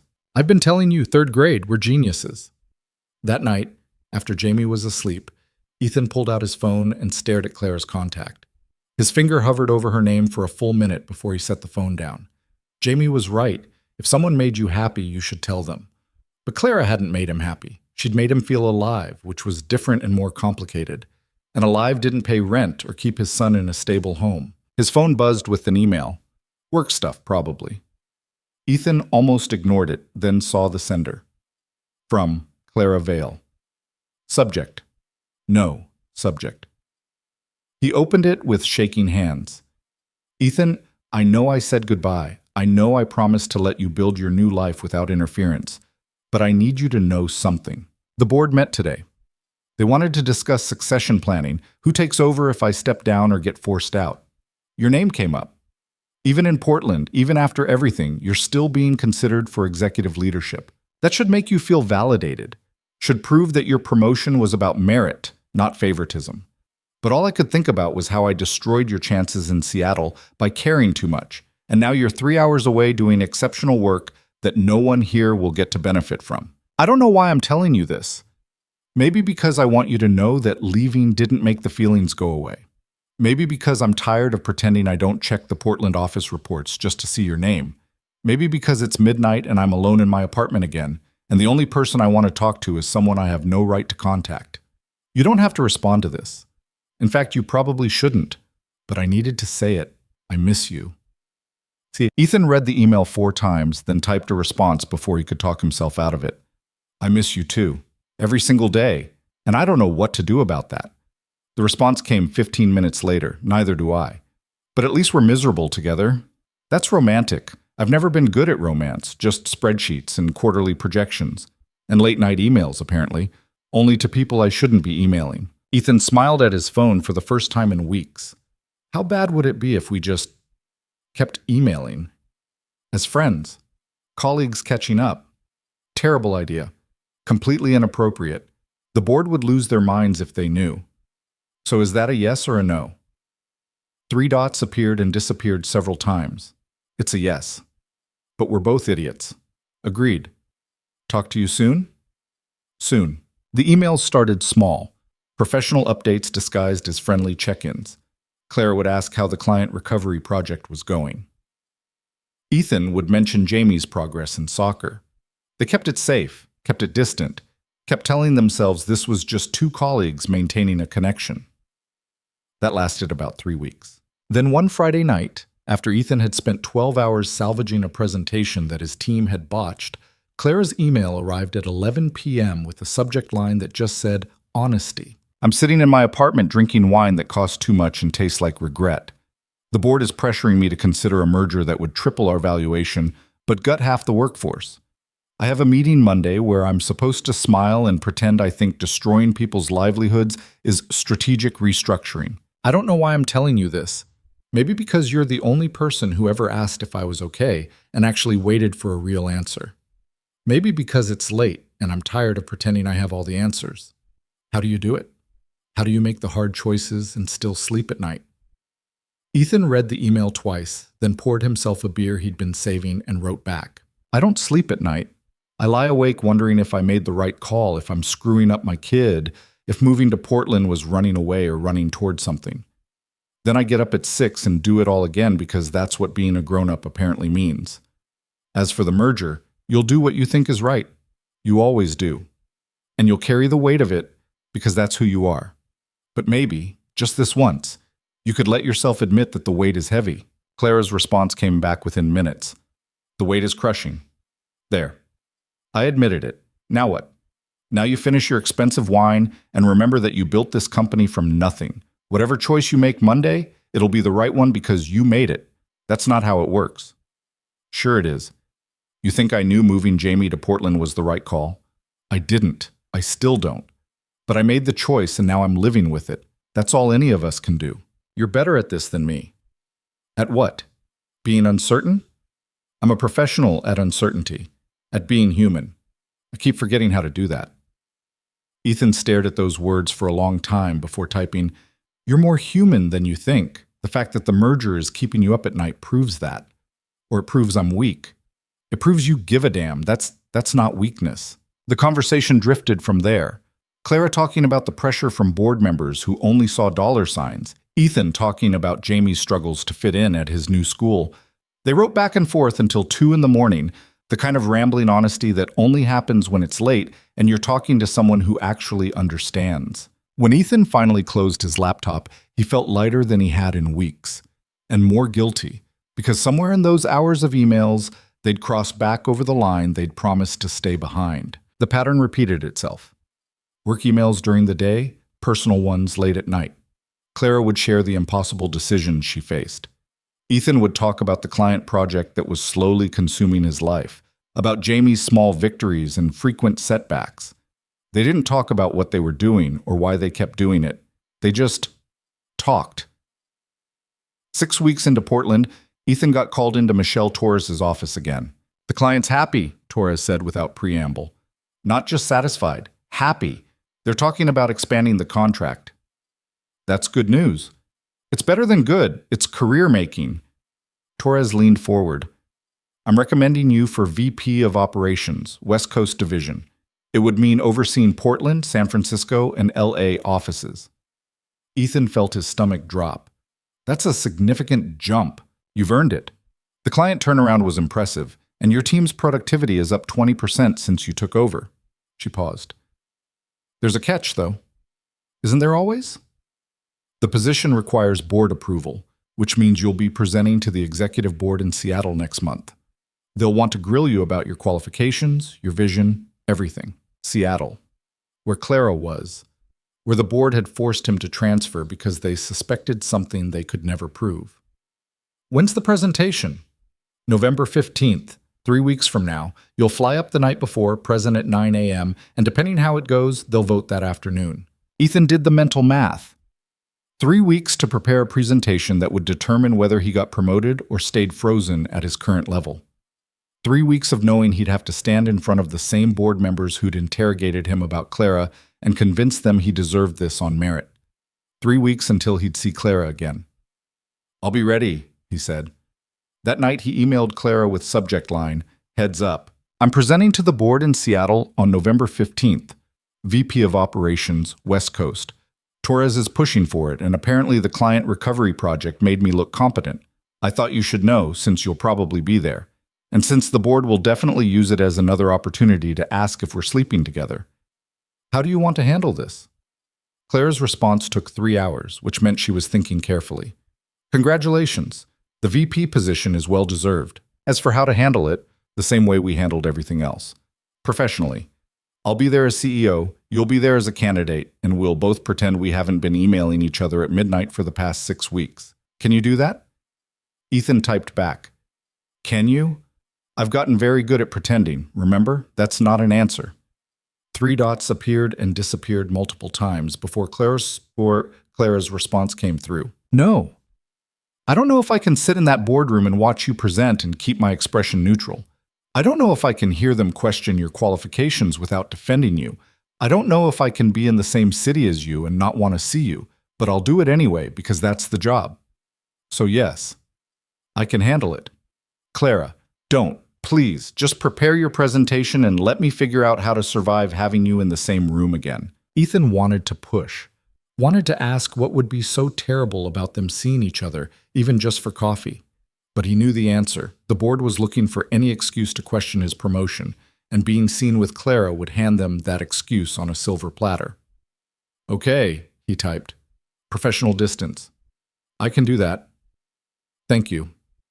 One question, though. What? Are you actually okay? With me being back in Seattle, even temporarily? The response took 5 full minutes. No, but I'll deal with it. Same way I dealt with you leaving in the first place. Same way I deal with everything, by compartmentalizing until I can't feel anything. That doesn't sound healthy. It's kept me functioning this long. Functioning isn't the same as living. Maybe not, but it's safer. Ethan stared at that last message until his screen went dark. Then he closed his laptop and tried to focus on preparing for the most important presentation of his career. The next 3 weeks were a blur of late nights and early mornings. Ethan built his presentation from the ground up. Data on the client recovery, productivity metrics, strategic vision for West Coast operations. He rehearsed until he could recite it in his sleep, anticipated every possible question, and tried very hard not to think about the fact that Clara would be watching. Jamie noticed his father's increased stress levels. Big work thing? His son asked one evening while Ethan was practicing his opening remarks for the 4th time. Yeah, potentially really big. Like promotion big? Maybe. If I don't screw it up. Jamie considered this. You won't screw it up. You're good at work stuff. How do you know? Because you care about it. You care about everything too much. That's your whole personality. Ethan laughed despite himself. Where are you getting this wisdom? Marcus's mom is a therapist. She talks about personality types a lot. Jamie grinned. You're the responsible overcaring type, apparently. Is that a clinical diagnosis? Probably not, but it fits. Fair enough. Ethan ruffled his son's hair. You doing okay here? In Portland? Yeah, I mean, it's not home, but it's better than it was. Jamie paused. Marcus is pretty cool, and his mom makes really good cookies. That's an important friendship criterion. Very important. Are you okay, though? You seem extra stressed. Just the presentation. Nothing for you to worry about. Is it in Seattle? Ethan hesitated. Yeah. I'll be gone overnight. Mrs. Chen's daughter is going to stay with you. Jamie's expression turned knowing. Are you going to see her, the lady? I'm going to see a lot of people. It's a board meeting. But will you see her? Probably. She's the CEO. Are you nervous about that? Ethan looked at his 7-year-old son and wondered when exactly Jamie had gotten so perceptive. A little. You should tell her you miss her. It's not that simple, bud. Why not? You said if someone makes you happy, you should tell them. No, you said that, and I said it was complicated. Everything's complicated with grown-ups. Jamie flopped back on the couch. But I think you should tell her anyway, even if it's scary. When did you become a relationship expert? 3rd grade, remember? Basically geniuses. The night before the presentation, Ethan flew to Seattle on the last flight out. The city looked the same from the air. Elliott Bay glittering with lights, the Space Needle jutting up like a landmark he'd seen 1,000 times. But everything felt different now. He was a visitor in a place that used to be home, coming back to prove himself to people who'd already decided he wasn't good enough. The hotel was downtown, walking distance from the office. Ethan checked in, dumped his bag in the room, and stood at the window looking out at the city. Somewhere out there, Clara was probably still at the office, working late like she always did. He pulled out his phone and typed a message. I'm in Seattle. Hotel room view is depressing. How's your view? The response came immediately, like she'd been waiting for him to reach out. Still at the office. View is the same as always. You should get some sleep. Big day tomorrow. Can't sleep. Too wired. Want to talk? Might help calm your nerves. Talking to you is the opposite of calming. Fair point, but the offer stands. Ethan looked at his phone, at the professional distance they were supposed to be maintaining, at all the reasons this was a terrible idea. Then he hit the call button. Clara answered on the second ring. This is a bad idea. I know. Hi. Hi. He could hear the smile in her voice. You sound tired. I am tired. Also nervous. Also questioning every life choice that led to this moment. That's just pre-presentation anxiety. You'll be fine. You don't know that. I do know that. You're exceptional at what you do, Ethan. The board would be stupid not to promote you. The board thinks I slept my way into my current position. Some of them think that. Others think you're the best operational director we've had in years. You just need to convince the fence-sitters. No pressure, Clara laughed. A real laugh.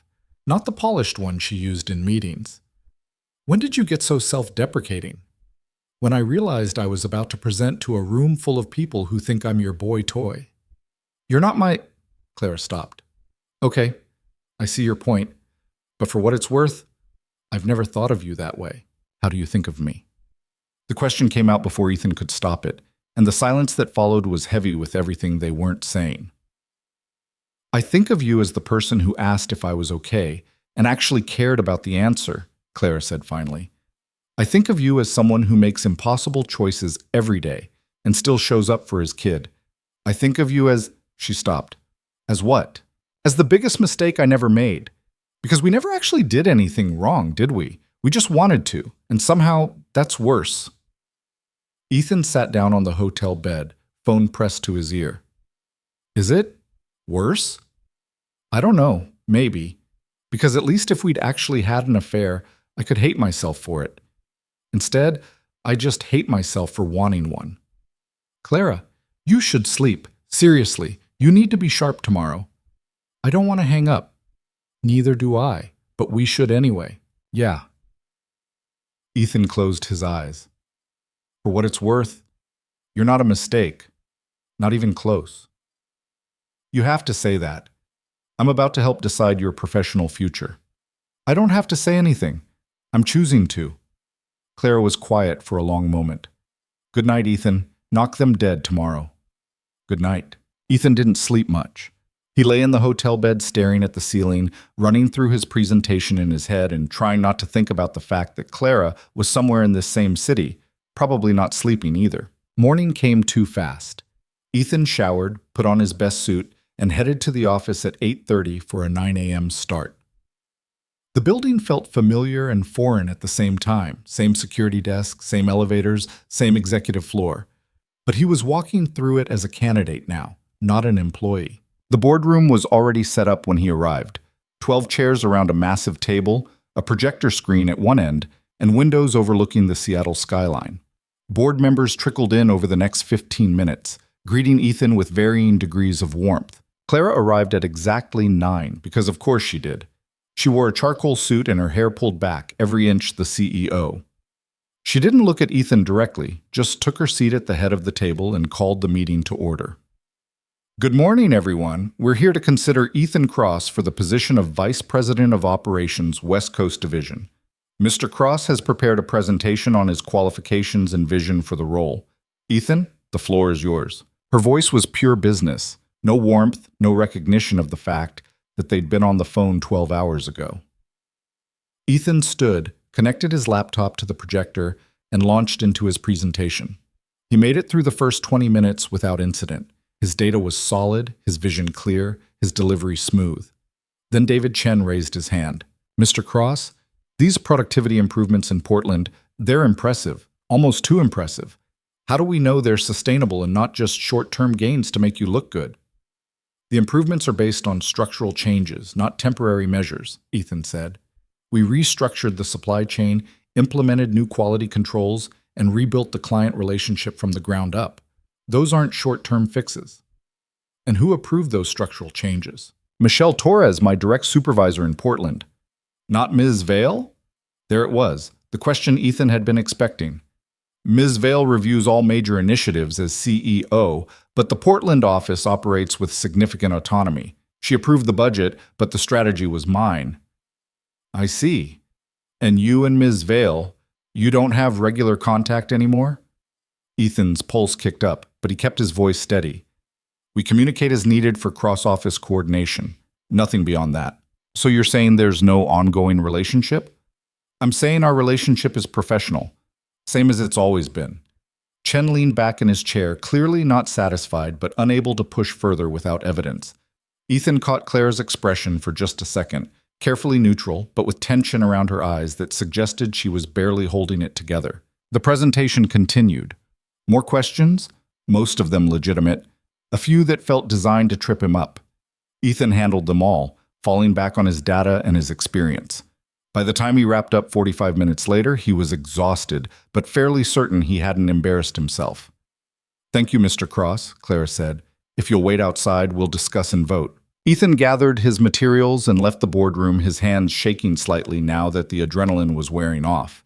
He found an empty office down the hall and sat there trying to calm his racing heart. His phone buzzed. Text from Clara. You were excellent. Better than excellent. If they don't promote you, they're idiots. Chen basically accused us of sleeping together again. He accuses everyone of everything. It's his whole personality. Don't worry about it. Easy for you to say. You're not the one whose career depends on this vote. My career depends on it too. If they don't promote you, it makes me look incompetent for recommending the transfer in the first place. So we're both screwed if this goes badly. Basically. Welcome to executive leadership. Ethan was about to respond when his phone rang. Office extension, Michelle Torres. Cross, where are you? Empty office on 14. Why? Board's voting now. Thought you'd want to know. How long does it usually take? Depends on how divided they are. Could be 10 minutes, could be an hour. Torres paused. For what it's worth, I think you crushed it. Chen's just being Chen. Thanks, I think. He hung up and went back to waiting. 20 minutes crawled by, then 30. Ethan's phone stayed silent except for one message from Jamie's temporary babysitter confirming that everything was fine at home. At 45 minutes, Clara's text came through. Come back to the boardroom. Ethan's stomach dropped. He walked back down the hall on legs that felt unsteady, pushed open the boardroom door, and found all 12 board members still seated. Clara's expression was unreadable. Mr. Cross, please sit, she said. He sat. Clara looked around the table, then back at Ethan. The board has voted on your candidacy for Vice President of Operations, West Coast Division. The vote was contentious. Ethan's heart was pounding so hard he could hear it. However, Clara continued, the majority has voted in favor of your promotion. contingent on one condition. What condition? David Chen spoke up. You'll be subject to a 6-month probationary review. Any performance issues, any hint of impropriety, any reason for us to question your fitness for the role, and the promotion will be reversed. Is that acceptable? It was a trap disguised as an opportunity. 6 months of every decision being scrutinized, every interaction analyzed, every mistake magnified. But it was also a VP title and a significant pay increase and proof that Ethan had earned his place through merit. That's acceptable, he said. Then congratulations, Mr. Cross. You're our new VP of Operations. Chen's expression suggested the congratulations were anything but sincere. The board members filed out over the next few minutes, some offering genuine congratulations, others just nodding stiffly. When the room finally cleared, only Clara remained. That was brutal, she said quietly. That was politics. Ethan stood up. 6 months probation. They're betting I'll screw up. Then don't screw up. Helpful advice, thanks. Clara almost smiled. You earned this, Ethan. Don't let them make you doubt that. Hard not to when half the board thinks you promoted me because we're having an affair. Let them think whatever they want. Your results will prove them wrong. They stood there in the empty boardroom, Seattle spread out behind the windows, and for a moment neither of them moved. Then Clara took a step toward him. I'm glad you're back, she said, even if it's just for today. Me too. When's your flight? 6:30. I need to get back to Jamie, of course. Clara's expression flickered with something that might have been disappointment. Well, congratulations again. You've earned this. Clara, don't, please. If you say something kind right now, I'm going to do something unprofessional. Like what? Like tell you that watching you present was the most I've felt alive in months. Like admit that I've been counting down the days until you'd be in Seattle again. Like, she stopped herself. Like things I have no business saying to someone who reports to this board. I don't report to this board. I report to Torres. Semantics. The board oversees all VP positions. Fine. Then let me say something unprofessional. Ethan moved closer. These past 3 months have been hell. Portland is fine, Jamie's adjusting, work is good, and I've been miserable every single day because the one person I actually want to talk to is 3 hours away pretending I don't exist. I'm not pretending you don't exist. I'm trying to protect us both. From what? From feeling something real? From wanting something that might actually make us happy? From destroying everything we've worked for over something that can't possibly work? Why can't it work? Clara looked at him like he was being deliberately obtuse. Because you live in Portland. Because I'm CEO and you're VP under board scrutiny. Because we tried this already, and it ended with you being forced to relocate. Because you're scared. Yes, I'm terrified. Is that what you want to hear? I want to hear that you think this, us, is worth being terrified for. Clara closed her eyes. Ethan, even if I wanted to try, and I'm not saying I do, we couldn't. Not with the board watching your every move for the next 6 months. One hint of impropriety, and they'll reverse your promotion. You know that. So we wait 6 months. And then what? You're still in Portland? I'm still in Seattle. The logistics alone are solvable, if we actually wanted to solve them. Do you? Really? Because wanting something in theory is very different from the reality of trying to build a relationship across 3 hours of highway with a 7-year-old son who needs stability. Ethan wanted to argue, wanted to tell her that they could make it work, that people navigated worse obstacles all the time. But Clara was right. The reality was complicated in ways the wanting couldn't fix. I should go, he said finally. Catch my flight. Yeah. Clara's voice was strained. Travel safe. Ethan made it to the door before turning back. For what it's worth, I think you're worth being terrified for. I've thought that since the first time you asked if I was okay. He left before she could respond, before the look on her face could make him stay. The flight back to Portland was turbulent and miserable, which felt appropriate. When Ethan landed and picked up Jamie, his son took one look at him and asked, Did you get the promotion? Yeah, I got it. Then why do you look sad? Because getting what you want doesn't always feel the way you think it will. Jamie considered this with his usual 7-year-old solemnity. Did you see her? Yeah. Did you tell her you miss her? Not in those words. Why not? Because Ethan stopped at a red light and looked at his son. Because sometimes caring about someone means protecting them from complicated situations, even if it makes you both miserable. That's dumb. You're not wrong. They drove home in silence. That night, after Jamie was asleep, Ethan's phone buzzed with an email from Clara. Subject: Congratulations, real version. The version I gave you in the boardroom was the professional one. Here's the real version. I'm proud of you. Genuinely, deeply proud. You walked into that room knowing half the board wanted you to fail, and you proved them wrong with data and confidence and the kind of quiet competence that makes you exceptional at what you do. I'm also furious with you for making me care this much, for being in my city for 6 hours and making me remember what it felt like when you were here all the time, for looking at me in that boardroom like I was the only person who mattered. You asked if I think we're worth being terrified for. The answer is yes, but yes doesn't change the reality of our situation. You have 6 months of probation where any mistake could cost you everything. I have a board that's looking for any excuse to question my judgment. We have 3 hours of distance and a son who deserves better than a father who's constantly torn between 2 cities. So what do we do with this? With wanting something we can't have? I don't know. But I'm tired of pretending I don't want it. This Ethan read the email 3 times, then wrote back. What if we stopped pretending? Not publicly, not in ways that would give the board ammunition, but privately. What if we just admitted this is real and figured out the logistics later? That's not a plan. That's hope disguised as strategy. Maybe. But hope's better than nothing. Is it? Because hope without action just feels like torture. Then what action do you want to take? The response took 20 minutes. I want to drive to Portland this weekend and see you. I want to meet Jamie properly, not as your boss, but as someone who cares about his father. I want to stop living in fear of what people might think and start living like the risks might actually be worth taking. But I can't do any of that without potentially destroying both our careers.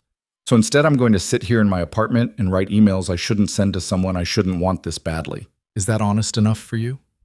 Ethan stared at his phone, his heart doing something complicated in his chest. Then he typed, "What if you did it anyway? Drove to Portland, met Jamie, took the risk. You're on probation. The board is watching. The board is in Seattle.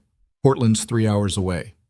You're seriously suggesting we have a secret long-distance relationship while you're under the most scrutiny of your career?" I'm suggesting we stop letting fear make our decisions. Yeah, it's risky. Yeah, it could blow up. But I'm tired of choosing safety over actually living.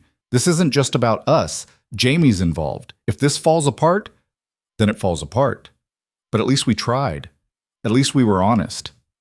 3 dots appeared and disappeared for a long time. When Clara's response finally came, it was just 3 words. I'll think about it. The next 2 weeks passed in a haze of work and waiting.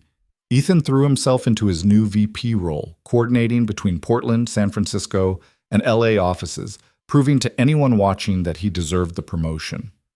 Clara's emails continued, professional during work hours, increasingly personal late at night.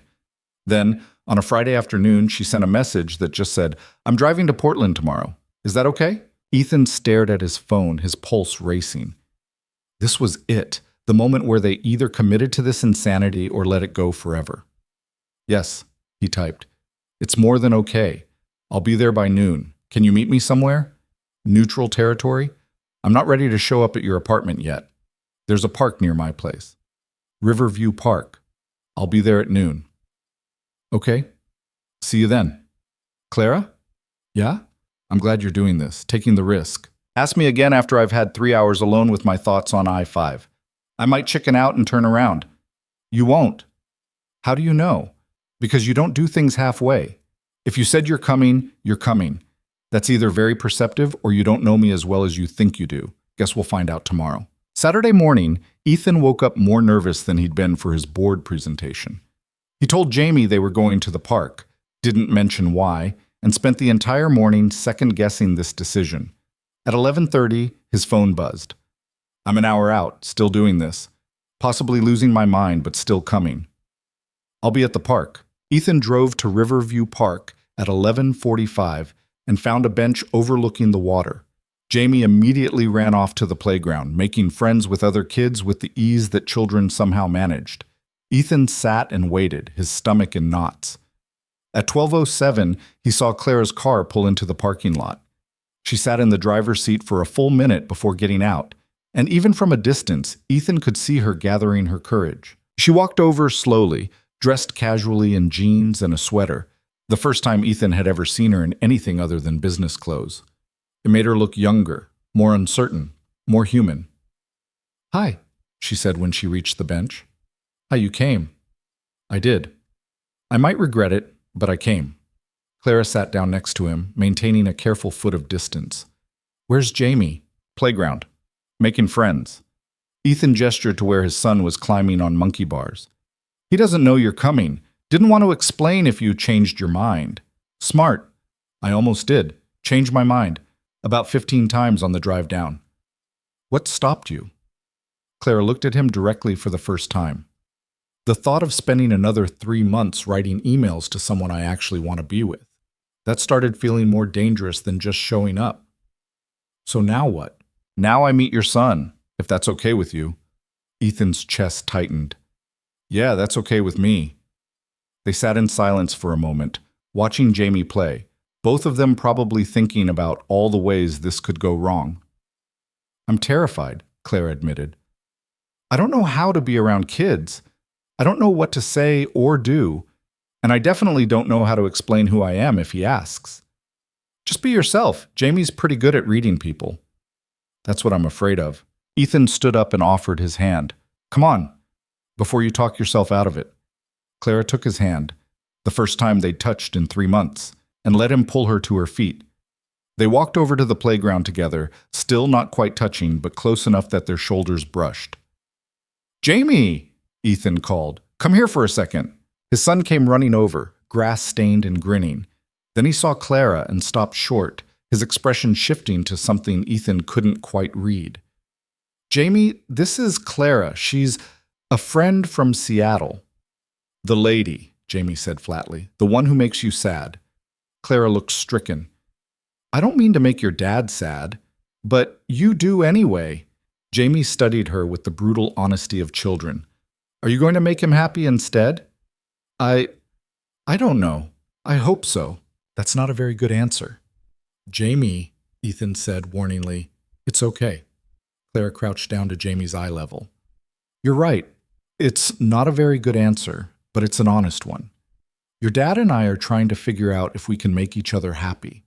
And that's complicated because we live in different cities and have complicated jobs. But we're trying." Jamie considered this. "Are you nice to him?" "I try to be." "Do you make him laugh?" "Sometimes." "Do you like that he has a kid, or is it annoying?" Clara smiled slightly. "It's not annoying, it's actually the best part, because it means your dad knows what really matters, and I think that makes him a better person." Jamie looked at Ethan, then back at Clara. "Okay, you can stay, but if you make him cry, I'm going to be really mad." "That's fair," Clara said seriously. "If I make him cry, you should be mad." "Good. Do you want to see the monkey bars? I can do the whole thing without touching the ground." "I would love to see that." Jamie ran back to the playground, and Clara stood up slowly, her expression shaken. "Well," she said, "that was terrifying." "You did great." "He asked if I make you happy. I didn't know how to answer that." "You were honest. That's all that matters." They spent the next hour at the playground, Clara watching Jamie show off, Ethan trying to relax, all of them pretending this was normal. When Jamie ran off to play with other kids again, Clara sat back down on the bench next to Ethan. "This is real, isn't it?" she said quietly. "Not just emails and late-night conversations. Actually real." "Yeah, it's real. I don't know how to do this, how to be with someone when everything's this complicated." "Neither do I, but I think we figure it out as we go." Clara leaned her head on his shoulder, a small gesture that felt enormous. "The board's going to lose their minds if they find out." "Then we don't let them find out. Not until after the probation period. Not until I'm secure enough that they can't use it against us." "That's 6 months of hiding, of driving 3 hours every time we want to see each other, of lying to everyone about what this is." "I know, but the alternative is giving up, and I don't want to do that." Clara was quiet for a long moment. Neither do I. They sat there on the park bench, watching Jamie play, both of them knowing this was the beginning of something that would probably be harder than either of them anticipated. But for the first time in months, Ethan felt something other than resigned acceptance. He felt hope. The first month of hiding was easier than either of them expected. Clara drove down to Portland every other weekend, always staying in a hotel, always meeting Ethan and Jamie in public places where a chance encounter could be explained as coincidental. They were careful. No social media posts, no public displays of affection, no paper trail that could link them together. It was exhausting and exhilarating in equal measure. Jamie, for his part, seemed to accept Clara's presence with the adaptability of children. She wasn't his mother, wasn't trying to be, and that clarity made things simpler. She showed up, asked about his Lego projects, listened when he talked about soccer, and didn't try too hard to be liked. Ethan watched them together and felt something unfamiliar. Not quite hope, but close enough to be dangerous. The trouble started in early December, 2 weeks before Ethan's first probationary review. He was in a meeting with his LA team when his phone buzzed with an urgent message from Michelle Torres. "Need to see you. Now. My office." Ethan's stomach dropped. Torres didn't do urgent summons without reason. He excused himself from the video call and drove the 20 minutes to the Portland office, his mind racing through everything that could have gone wrong. Torres was at her desk when he arrived, her expression grim. She gestured for him to close the door. "We have a problem," she said without preamble. "What kind of problem?" "The kind where someone sent an anonymous email to the board this morning alleging that you and Clara Vale are in a relationship, complete with a photo of you two at a coffee shop in Portland last weekend." Ethan felt the blood drain from his face. "What?" Torres turned her laptop around. On the screen was a photo, grainy but unmistakable, of Ethan and Clara sitting at an outdoor table laughing at something Jamie had said. The photo was cropped to exclude Jamie, making it look like a romantic date. "Where did this come from?" "Anonymous sender. Created the email account this morning, sent one message to the entire board, then deleted the account. Whoever did this knew what they were doing." Ethan's mind raced.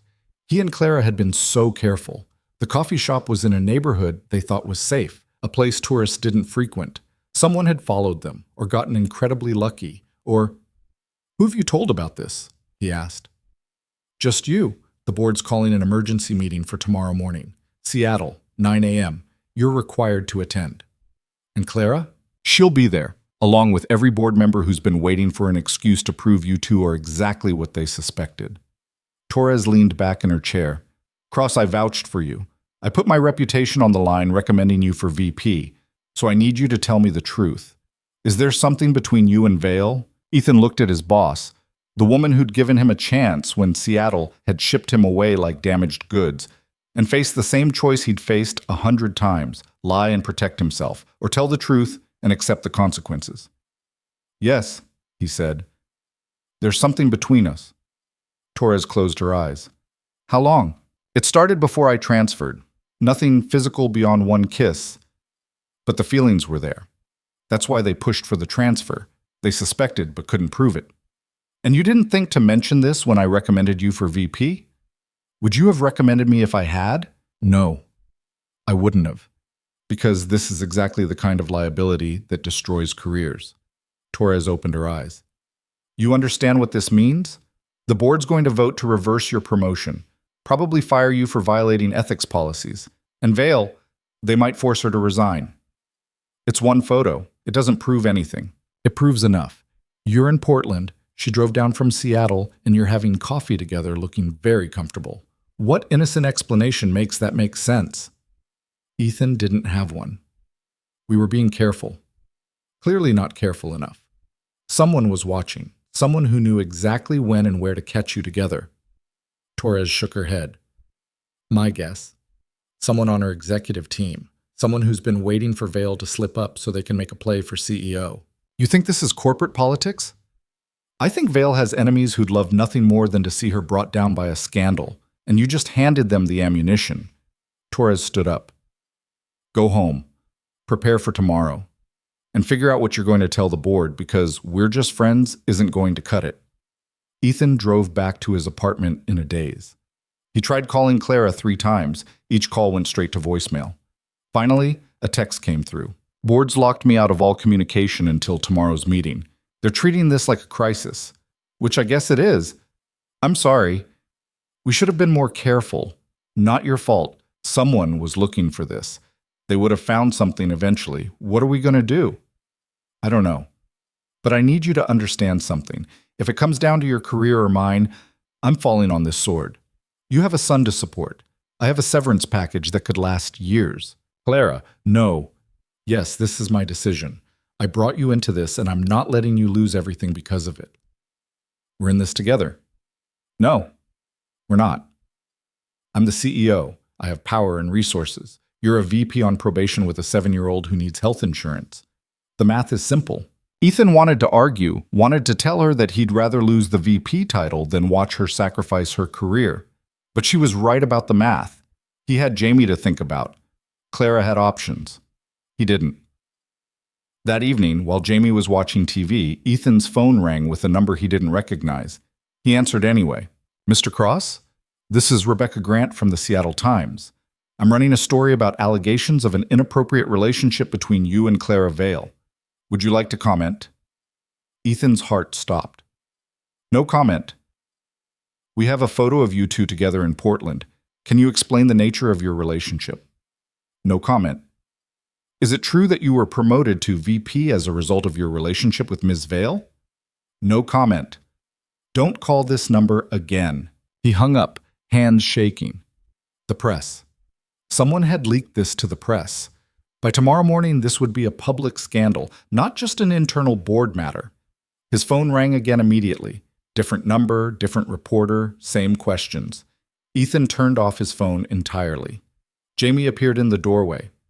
Dad, you okay? You look weird. I'm fine, bud. Just work stuff. Is it about Clara? Ethan looked at his son, 7 years old and already too perceptive for his own good. Why would it be about Clara? Because you always look like that when something's wrong with Clara, like when she had to cancel last weekend. You got the same face. There was no point in lying. Jamie would find out eventually, if not from Ethan, then from kids at school whose parents read the news. Some people at work found out that Clara and I are close, and they're not happy about it. Why not? Because she's my boss, kind of. It's complicated. Everything's always complicated. Jamie came and sat next to him on the couch. Are you going to lose your job? Maybe. I don't know yet. What about Clara? Is she going to lose her job? She might. Jamie was quiet for a moment, processing this with the seriousness he brought to everything important. That's not fair. You guys didn't do anything bad. No, but sometimes life isn't fair. Are you going to stop seeing her if they make you? Ethan pulled his son into a hug. I don't know what's going to happen, Jamie, but whatever does happen, we'll be okay. I promise. You always say that. Because it's always true. We've gotten through worse, remember? Yeah, but I liked having Clara around. She's nice, and she makes you less sad. She does, doesn't she? So maybe you should fight for her, like in the movies, where the guy does something brave and everyone realizes they were wrong. Real life doesn't work like the movies, bud. Maybe it should.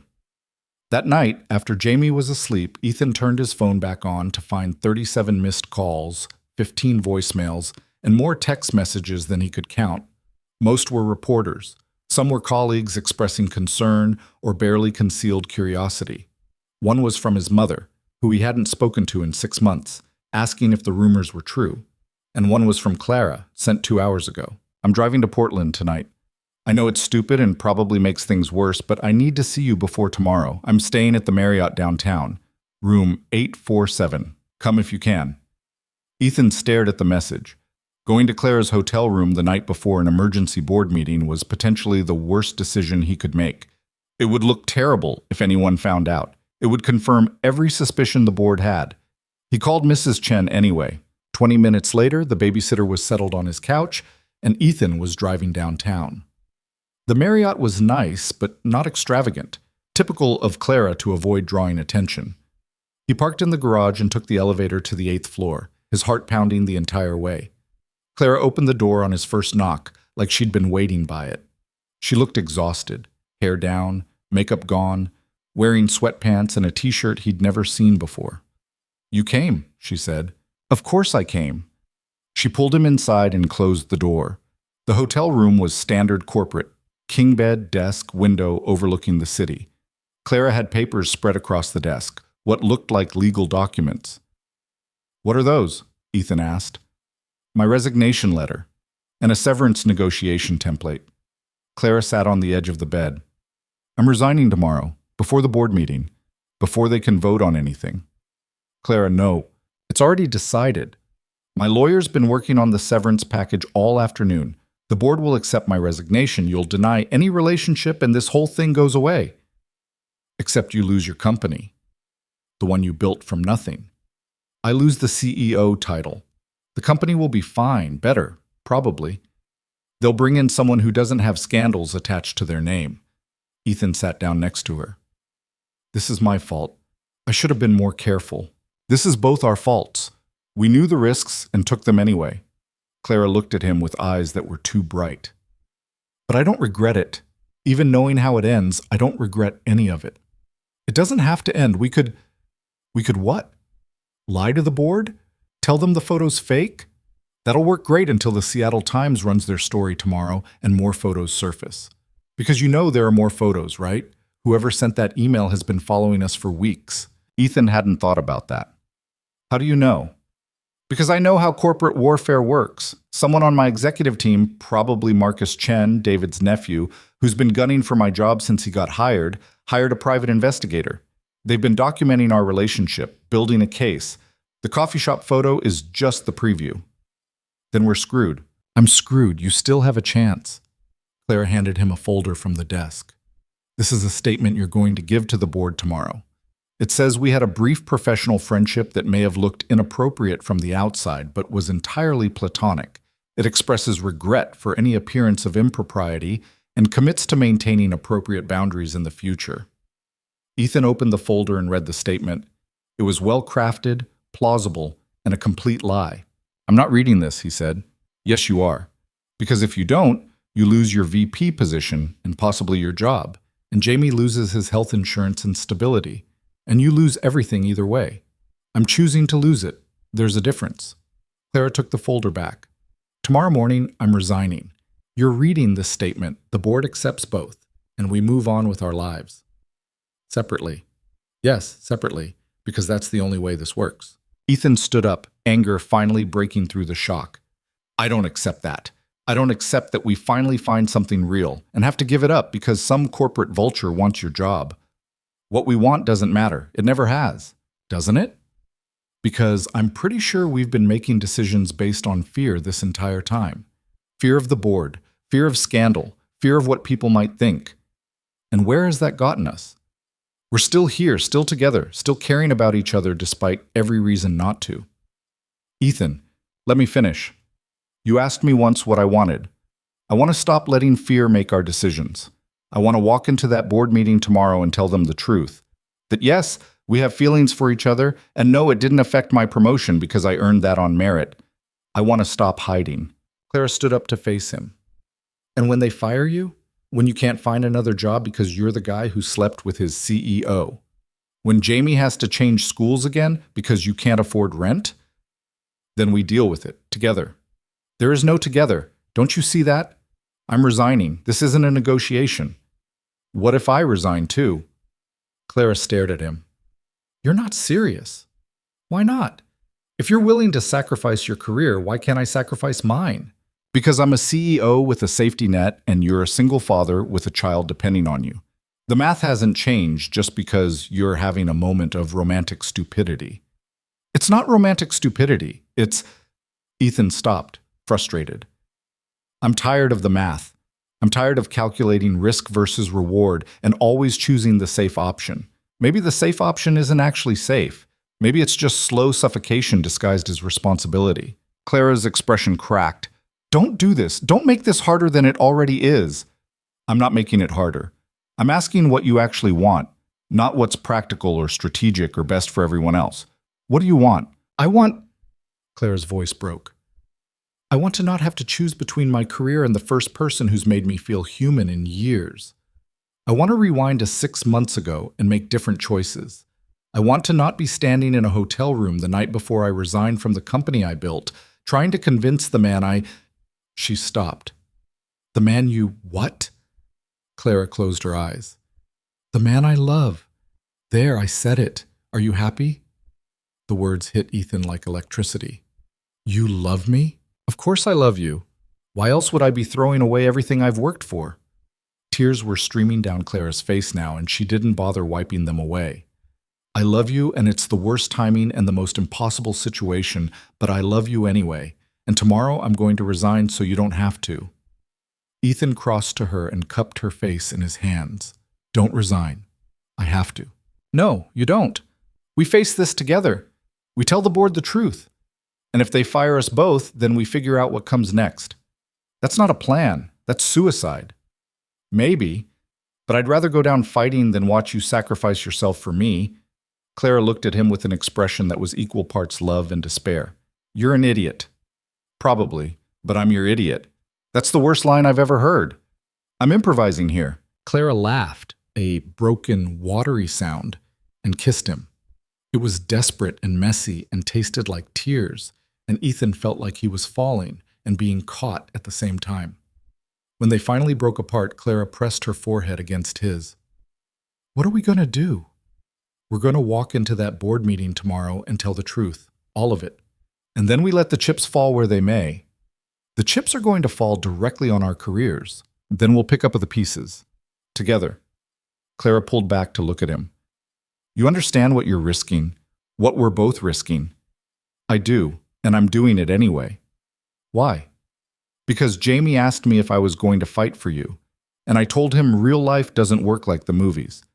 But maybe, just this once, it should. Clara smiled despite her tears. Your son's smarter than both of us. I've been telling you, third graders are basically geniuses. They spent the rest of the night on the hotel bed, not sleeping, just talking through what they'd say to the board. Clara wrote notes, crossed them out, wrote new ones. Ethan practiced his delivery until the words felt less like a prepared statement and more like the truth. At 5 a.m., Clara's phone buzzed with a news alert. The Seattle Times had published their story. Tech CEO accused of promoting lover to executive position. The article was brutal. It included the coffee shop photo, speculation about the timeline of their relationship, quotes from anonymous sources suggesting Clara had a pattern of inappropriate workplace conduct. It painted Ethan as an opportunist, and Clara as someone who abused her power. Well, Clara said flatly, reading the article, at least we don't have to worry about breaking the news to the board. The Times did it for us. This is bad. This is catastrophic. But we knew it was coming. Clara set down her phone.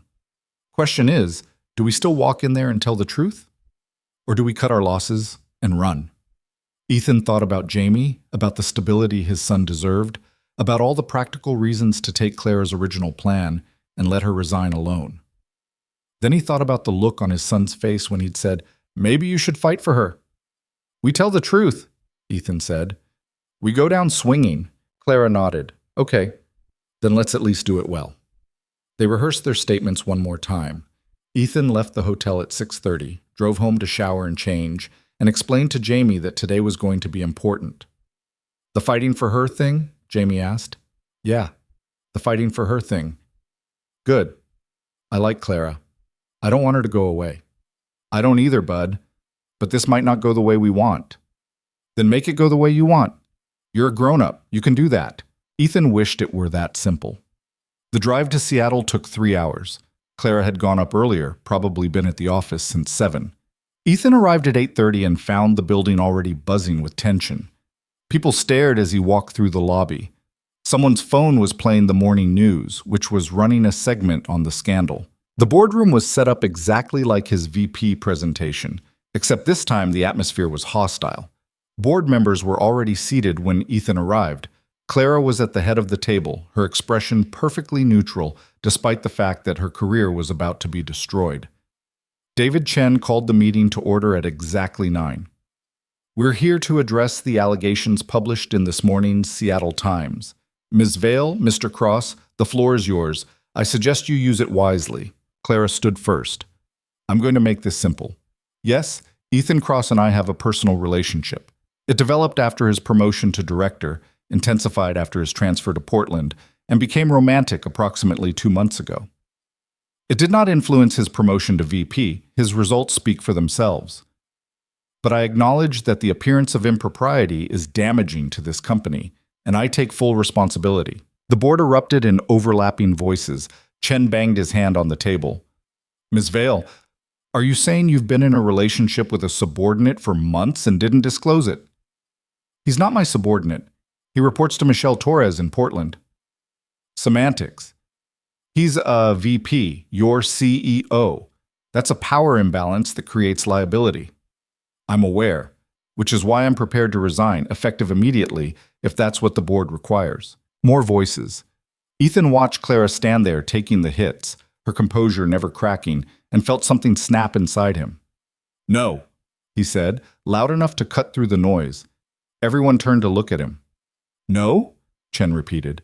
This isn't your decision, Mr. Cross? Maybe not. But I'm not going to sit here and watch you destroy Clara for something we both did. Ethan stood up. You want to fire someone? Fire me. Clara's the best CEO this company's ever had. She's brilliant, she's strategic, and yeah, she made the mistake of caring about someone she shouldn't have. But her mistake doesn't erase 8 years of building this company into what it is. Mr. Cross, this is highly inappropriate. You know what's inappropriate? This witch hunt. You've been looking for a reason to get rid of Clara since the day she became CEO at 28, because she's young, because she's a woman, because she doesn't play golf with you on weekends. And now you finally have your excuse, so you're going to force her out and pretend it's about ethics. That's a serious accusation, Chen said coldly. It's the truth. And you know it. Ethan looked around the table. I earned my VP position. My results prove that. Clara didn't promote me because we're in a relationship. She promoted me because I'm good at my job. But you can't accept that because accepting it means admitting you were wrong about both of us. One of the other board members, Margaret Torres, the gray-haired woman who'd questioned him months ago, spoke up. Mr. Cross, even if we accept that your promotion was merit-based, the fact remains that you and Ms. Vale violated company policy by engaging in a relationship without disclosure. We didn't disclose it because we knew what would happen if we did. Exactly what's happening now. A witch hunt disguised as due process. So your solution was to lie. Our solution was to try to have something real in a world that punishes honesty. Ethan turned to Clara. I'm sorry. I know we agreed to do this strategically, but I can't stand here and let you take the fall alone. Clara's mask finally cracked, and Ethan saw the woman underneath, scared and grateful and deeply tired. Ethan, don't. I'm going to. He turned back to the board. Here's the truth. Clara and I are in love. It's complicated and messy and probably violates half a dozen company policies. But it's real, and if you want to fire us both for it, go ahead. But don't pretend this is about ethics. This is about power and control and the fact that Clara dared to be human. The silence that followed was deafening. Then Margaret Torres did something unexpected. She laughed. Not unkindly, but with what sounded like genuine amusement. Well, she said, that was quite a speech, Mr. Cross. It wasn't a speech. It's the truth. I believe you. Which is why I'm going to propose something radical. Margaret looked around the table. We accept their relationship. They disclose it officially, sign whatever ethics agreements legal wants, and continue in their current positions. Chen looked appalled. You can't be serious. Why not? Cross is right. Vale's the best CEO we've had, and his results as VP are exceptional. Do we really want to lose both of them over a relationship that, by their own admission, didn't affect his promotion? It's the appearance that matters. The appearance, Margaret interrupted, is that we're a modern company with modern policies. Other companies allow disclosed relationships between executives. Why can't we? Another board member spoke up. Because it sets a precedent. What happens when the next VP starts dating their boss? Then we deal with it on a case-by-case basis. Like adults. Margaret looked at Clara and Ethan. I'm not saying this is ideal. I'm saying firing two highly competent executives over a consensual relationship seems like cutting off our nose to spite our face. The debate went on for another hour. Ethan and Clara sat in silence, listening to their careers and relationship get dissected by people who'd never met Jamie, who'd never seen Clara cry in a hotel room, who had no idea what any of this actually cost. Finally, Chen called for a vote. All in favor of accepting the relationship and allowing Vale and Cross to continue in their positions subject to ethics disclosure and quarterly reviews? 7 hands went up, including Margaret's. All opposed? 5 hands, including Chen's. Motion carries. Ms. Vale, Mr. Cross, you have your positions. But be aware, any hint of favoritism, any suggestion that your relationship is affecting your professional judgment, and we'll revisit this decision. Understood? Understood, Clara said. Ethan just nodded, too shocked to form words. The board filed out over the next few minutes. When the room finally cleared, only Clara and Ethan remained. Well, Clara said quietly, that went better than expected. We still have our jobs. For now. They'll be watching every decision we make. Clara stood up. You realize what you just did? The speech you gave? I told the truth, like we agreed. We agreed to be strategic. You went full romantic hero. Jamie said I should fight for you, so I did. Clara crossed to him and took his hands. Your son really is smarter than both of us. I keep telling you. They stood there in the empty boardroom, still employed, still together, and still facing a future that was anything but certain. The Seattle Times article was still out there. The gossip would continue. The board would scrutinize every interaction between them, but they told the truth and survived. What now? Ethan asked. Now we sign a lot of ethics paperwork. Endure quarterly reviews. Deal with colleagues who think I promoted you because we're sleeping together. Navigate a long-distance relationship while I'm CEO and you're VP. Clara smiled slightly. So, basically, all the hard parts we were trying to avoid. Sounds terrible. Probably will be. Clara kissed him softly. But at least we're doing it together. Yeah, together. Ethan's phone buzzed. Text from Jamie, who was supposed to be in school. Marcus's mom saw the news and told me. Did you fight for her? Yeah, bud. I fought for her. Did you win? Ethan looked at Clara, exhausted, beautiful, and still here despite every reason not to be. Yeah, I think I did. The ethics paperwork took 3 days to complete. 47 pages of disclosure forms, conflict of interest agreements, and quarterly review schedules. Clara signed hers in her Seattle office. Ethan signed his in Portland. Both documents went into a board file labeled Executive Relationship Disclosure, Vale/Cross, which felt simultaneously official and absurd. The real consequences took longer to surface. 2 senior directors transferred to competitor companies within the first month, citing concerns about leadership judgment.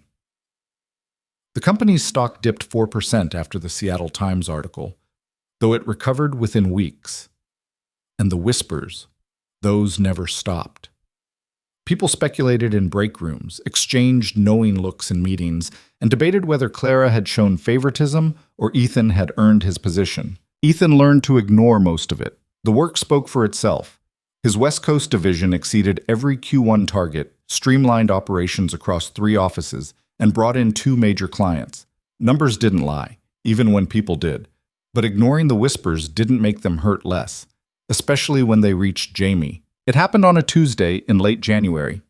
Ethan picked his son up from school to find Jamie's usual cheerfulness replaced by tight-lipped silence. They drove home without conversation, Jamie staring out the window like the passing scenery held answers to questions he didn't want to ask. Rough day? Ethan finally said. Some kids were talking. About? You and Clara. They said their parents saw the news, that you're dating your boss and that's why you got promoted. Jamie's voice was flat. One kid said you're a... He stopped. Ethan's hands tightened on the steering wheel. Said, I'm a what? A bad word. I'm not supposed to repeat it. Jamie. They said you only got your job because Clara likes you, that you're not actually good at anything. Ethan pulled the car over into a parking lot and turned to face his son. Jamie's eyes were red-rimmed, his jaw set in that stubborn way that meant he was trying very hard not to cry. Look at me, bud. Jamie looked up reluctantly. Those kids don't know what they're talking about. They're repeating garbage, their parents said, because adults gossip and kids listen.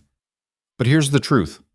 I earned my position. Every promotion, every success, I worked for it. Clara didn't give me anything I didn't deserve. Then why are people saying she did?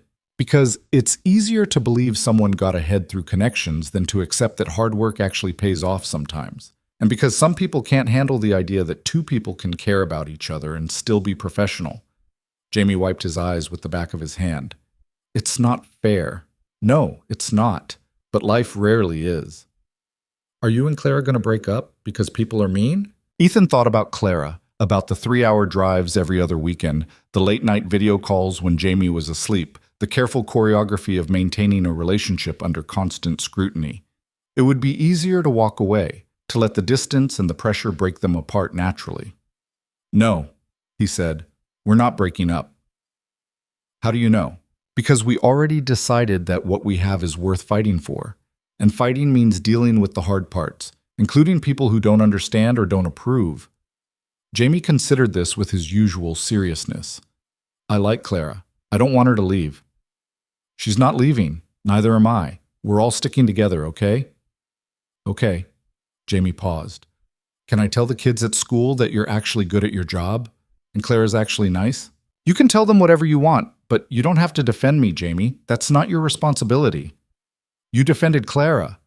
At that board meeting, you said I should know the truth. Ethan pulled his son into a hug. I did. And you do. But defending someone you love is different when you're 7. You shouldn't have to deal with adult problems. I'm almost 8, Jamie mumbled into Ethan's shoulder. Basically a genius, remember? Right, how could I forget? That evening, after Jamie was settled with homework, Ethan called Clara. She answered on the second ring, and just hearing her voice made something tight in his chest loosen. Hey, bad timing? Never bad timing for you. What's wrong? Jamie heard some things at school about us, about me getting promoted because we're together. Clara was quiet for a moment. How's he handling it? Better than I am, probably. He wanted to know if we're breaking up. What did you tell him? That we're not. That we're sticking together. Ethan leaned back on the couch. Was I right to tell him that? Or am I being selfish? You're not being selfish. You're being honest, which is what we've been trying to do from the start, even when honesty was harder than lying. Honesty is what got Jamie targeted at school. Honesty is also what kept us both employed and together. You can't have it both ways, Ethan. Either we're public and deal with the consequences, or we're secret and miserable. We chose public. I know, I didn't think about how it would affect Jamie, about him having to defend us to other kids. He shouldn't have to defend us. He should just be a kid. Clara sighed. I can come down this weekend, talk to him, help him process this. You don't have to do that. I want to. Jamie's part of this too, part of us. And if he's dealing with fallout from our relationship, then I should be there. Ethan felt that now familiar mix of gratitude and guilt. The board's going to notice if you keep driving to Portland every weekend. Let them notice. We disclosed the relationship. We signed the paperwork. We're not hiding anymore. Quarterly reviews start next month. They're going to scrutinize every decision we make. Then we'll make good decisions, like we've been doing all along. Claire's voice softened. Stop looking for reasons this won't work. We're already doing it. It's messy and complicated, but it's working. Is it? Because Jamie's getting bullied and you're driving 6 hours round trip every weekend and I barely sleep because I'm worried the board's going to find some excuse to reverse everything. That's not the relationship failing. That's just life being hard. There's a difference. Ethan wanted to believe her, wanted to think that the exhaustion and the stress were temporary, that eventually things would settle into something sustainable. When does it get easier? He asked. I don't know. Maybe it doesn't. Maybe this is just what choosing something difficult looks like. That's not very reassuring. I'm a CEO, not a motivational speaker. I deal in reality. Your reality kind of sucks sometimes. Clara laughed, a real laugh that made Ethan smile despite everything. Yeah, but it's our reality. That counts for something. That weekend, Clara drove down to Portland as promised. She showed up Saturday morning with groceries and a plan to make breakfast, which Jamie found hilarious. You cook? He asked skeptically, watching Clara pull eggs and vegetables from bags. Occasionally, when the situation demands it. Dad says you live on coffee and meetings. Your dad talks too much. But Clara smiled when she said it. I'm making omelets. Think you can handle that? Can you handle it? Dad burns eggs like every time. Hey, Ethan protested from where he was setting the table. I make excellent toast. Toast doesn't count. Clara and Jamie ganged up on him about his cooking skills for the next 10 minutes, and Ethan watched them banter with something warm spreading through his chest. This, the casual domesticity, the easy teasing, was what he'd been missing. Not romance or passion, but partnership. The sense that they were building something together rather than just surviving separately. After breakfast, Clara suggested she and Jamie go to the park, just the two of them. Ethan started to object, then saw the look on Clara's face and understood. This wasn't about giving him time alone. This was about Clara building her own relationship with Jamie, separate from being Ethan's girlfriend. They left with a soccer ball and promises to be back by lunch. Ethan used the time to catch up on work emails, review reports, and try not to worry about what they were talking about. When they returned 2 hours later, Jamie ran straight to his room without explanation. Clara came in more slowly, her expression thoughtful. Everything okay? Ethan asked. Yeah, we had a good talk. Clara sat down next to him. He asked me if I was going to be his mom. Ethan's heart stopped. What did you say? I said no. That his mom is his mom, even if she's not around, and that I'm someone who cares about his dad and wants to be part of his life, but I'm not trying to replace anyone.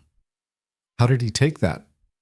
Better than expected. He said that's good, because he didn't want a new mom anyway, but he'd be okay with having a Clara. She smiled slightly. I told him I could work with that.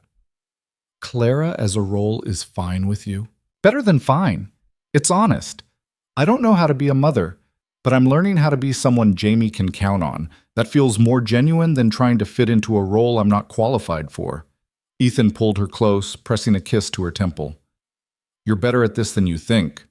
I'm improvising wildly and hoping I don't screw up an already complicated kid. Jamie's not that complicated. He's brilliant and perceptive and dealing with adult problems he shouldn't have to deal with. That's plenty complicated. They sat in comfortable silence for a moment before Clara spoke again. He also asked me if the kids at school were right, if you only got promoted because we're together. What did you tell him? The truth. That you earned every position you've ever had through hard work and competence. That people are going to believe what they want to believe, but facts don't care about gossip. And that his dad is one of the most capable people I've ever worked with, which is why I promoted him. Not because I liked him, but because he deserved it. Did he believe you? I think so. He said you tell him the same thing, so it must be true if we both say it. Clara turned to look at Ethan directly. We need to make sure he knows his worth isn't tied to what other kids say. That's going to be an ongoing conversation. I know, I'm worried I'm asking too much of him, expecting him to handle adult complexity when he's 7. Almost 8, Clara corrected with a small smile. And kids are more resilient than we give them credit for. Jamie's smart enough to understand nuance. We just have to keep being honest with him. The next few months proved Clara right. Jamie adjusted to the new reality. Clara as a regular presence in their lives. The occasional pointed comment from classmates. The knowledge that his family looked different from most others. He stopped asking when Clara was coming to visit and started assuming she would. He included her in his school stories, asked her opinion on Lego designs, and once accidentally called her to ask permission for a sleepover before remembering she wasn't actually in charge. I think he's adopting you, Ethan said after that particular incident. Is that allowed? I didn't sign adoption paperwork. It's less official, more of an emotional declaration. I can work with emotional declarations. The quarterly board reviews came and went. The first one in March was brutal. 3 hours of questioning about every decision Ethan and Clara had made, looking for evidence of favoritism or conflicts of interest. They found none, because there was none. Ethan's division continued to exceed targets. Clara's leadership remained sharp and strategic. By the second review in June, even David Chen seemed grudgingly satisfied that the relationship wasn't affecting their work. What no one on the board saw were the late-night video calls where Ethan and Clara talked each other through impossible decisions. The way Clara's insight helped Ethan navigate political landmines in the San Francisco office. The way Ethan's operational expertise informed Clara's strategic planning. They made each other better at their jobs, not through favoritism, but through partnership. Still, the distance was hard. 3 hours between Portland and Seattle meant every visit required planning. Every weekend together was precious, and spontaneity was impossible. They talked about one of them relocating, Clara moving to Portland or Ethan moving back to Seattle. But both options had complications. Clara's role required her physical presence at headquarters. Ethan's division needed consistent leadership across 3 cities, and Jamie had finally settled into Portland, made friends, joined a soccer team he actually liked. "We could do this forever," Clara said one evening in late August. They were sitting on Ethan's apartment balcony, Jamie asleep inside, the Portland skyline mediocre compared to Seattle, but theirs nonetheless. The driving, the planning, the long-distance logistics. People do it. Could we, though? Really? I don't know. Some days it feels sustainable. Other days I wonder if we're just delaying the inevitable. What inevitable? The part where one of us has to choose. Career or relationship? Seattle or Portland? CEO or VP? Ethan was quiet for a moment. They'd been dancing around this conversation for months, the acknowledgement that their current situation had an expiration date, that eventually something would have to give. "What if neither of us has to choose?" he said finally. "How would that work? What if you stepped down as CEO, not forced out, not fired, voluntarily? Transition to a board position or advisory role, something that gives you flexibility." Clara stared at him. "You're asking me to leave the company I built. I'm asking if you'd consider it, if having a life outside of work, a life with me and Jamie, might be worth more than the CEO title." "That's not a small ask, Ethan." "I know. And if the answer is no, that's okay. But we keep talking about sustainability and logistics, and neither of us is willing to make the hard choice that would actually solve the problem." Clara stood up and walked to the balcony railing, her back to him. When she spoke, her voice was tight. "I've been CEO for 8 years. I clawed my way into that position at 28 when everyone said I was too young, too inexperienced, too female. I've sacrificed relationships, sleep, any semblance of work-life balance. That title is who I am." "Is it? Or is it what you've been using to fill the space where a life should be?" Clara turned sharply. "That's not fair." "Maybe not. But it's true, isn't it? You told me once that you were married to your work, that it was easier than being vulnerable with actual people. Has that changed?" "Of course it's changed. I'm with you." "Are you?" "Because half the time you're 3 hours away buried in board meetings and strategic planning. We see each other every other weekend if we're lucky. That's not being together, that's visiting. What do you want me to say? That I'll quit tomorrow and move to Portland and play house? I can't do that. I'm not asking you to play house. I'm asking if you've ever considered that maybe there's more to life than being CEO. That maybe wanting something beyond work doesn't make you weak." Clara's eyes filled with tears, something Ethan had only seen twice before. "I don't know how to be anything other than this. CEO is the only identity I've built that feels solid. Everything else is just..." She gestured helplessly. "Just hoping I don't screw it up." Ethan crossed to her and took her hands. "You're not screwing anything up. You're just scared of wanting something you can't control." "Of course I'm scared. Control is all I have." "No, it's not. You have me. You have Jamie. You have a whole life waiting if you're brave enough to reach for it." Clara pulled her hands away. "And if I reach for it and drop everything else? If I step down as CEO and 6 months later we realize this doesn't work? What then?" "Then we deal with it. But at least we tried." "Easy for you to say. You're not the one being asked to give up everything." "I gave up Seattle. I uprooted Jamie. I took a promotion under probation knowing half the board wanted me to fail." "Don't act like you're the only one making sacrifices.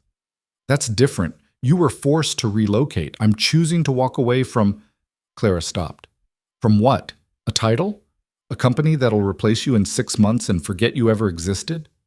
From the only thing I've ever been good at. That's bullshit, and you know it. You're good at a lot of things. You're brilliant at strategy. You're exceptional at reading people. You're learning to be someone Jamie trusts. You're building a relationship that actually makes you happy instead of just successful. Those things matter. To you. They matter to you. Don't they matter to you?" Clara closed her eyes. "I don't know. I don't know how to measure value in anything other than quarterly earnings and board approval. Happiness isn't a metric I understand." Ethan felt something crack in his chest. Not anger, but a deep sadness for the woman in front of him who'd built such impressive armor that she'd forgotten what it felt like to take it off. "Then learn," he said quietly, Because this, us, only works if we both want it more than we want the safety of our separate lives. And right now, I'm not sure you do. That's not fair. It's completely fair. I'm all in, Clara. I told the board I loved you in front of 12 people who could have destroyed my career. I let my son get attached to you knowing it might break his heart. I drive 3 hours every other weekend and spend nights alone missing you. What are you doing? Besides showing up when it's convenient and running back to Seattle when things get hard? I'm here right now. For the weekend, and then you leave. You always leave. Because I have a job that requires me to be in Seattle. Because you're choosing that job over everything else. Still, even after everything we've been through. Clara's face crumpled. I don't know how to do this. I don't know how to choose you without losing myself. Ethan pulled her into his arms, and she finally broke, crying in a way he'd never seen, her whole body shaking with sobs that sounded like years of held-back grief. He held her and let her cry, stroking her hair and murmuring things that probably didn't help, but felt necessary to say anyway. When she finally quieted, Clara pulled back and wiped her eyes. I'm a mess. You're human. There's a difference. I don't want to be human. It's exhausting. Welcome to the club. We have jackets, remember? That got a watery laugh. Existential gray. Exactly. Clara sat down on the balcony chair, looking smaller than Ethan had ever seen her. What if I did it? Stepped down as CEO, took an advisory role, moved to Portland. What would that even look like? I don't know, but we'd figure it out together. Jamie might not want me around full time. Living here, being part of his daily life, that's different than weekend visits. Jamie asked me last week when you're moving in, so I think he'd be okay with it. Clara's eyes widened. He asked that? Apparently Marcus's mom got remarried and her new husband moved in, and Jamie wanted to know if that's how it works. If people who love each other live together. What did you tell him? That it's different for everyone, but that, yeah, sometimes when people care about each other, they want to share a life, not just visit one. Clara was quiet for a long time, staring out at the Portland skyline. When she finally spoke, her voice was soft but steady. I need time to think about what stepping down would look like, to talk to the board about transition plans, to figure out if I can actually do this. How much time? I don't know, a few weeks, a month? Okay, take the time you need. Ethan sat down next to her. But Clara, while you're thinking, remember that being CEO isn't the same as being happy. And maybe, just maybe, it's okay to want both. The conversation hung between them for the rest of the weekend. Claire drove back to Seattle Sunday evening, and the next few weeks passed in a strange holding pattern. They talked every night, but carefully avoided the topic of her potentially stepping down. Ethan focused on work, on Jamie, on trying not to hope too hard that Clara would actually choose this life over the one she'd built. Then, on a Tuesday in late September, Clara called at 2 p.m, unusual timing for her. I did it, she said without preamble. Did what? Told the board I'm stepping down as CEO, transitioning to chair of the board position. It's part-time, mostly strategic advisory, based wherever I want to be. I gave them 6 months to find and onboard my replacement. Ethan sat down, his legs suddenly unsteady. You're serious? Completely. I've been working with my lawyer for 3 weeks on the transition plan. The board approved it this morning. It's done. Clara, I'm terrified. I might be making the biggest mistake of my life. But I'm doing it anyway because Jamie asked when I'm moving in and I didn't have an answer, and that felt worse than giving up a title. When? Ethan managed. 6 months. April. I'll move to Portland and figure out what the hell comes next. You don't have to figure it out alone. I know.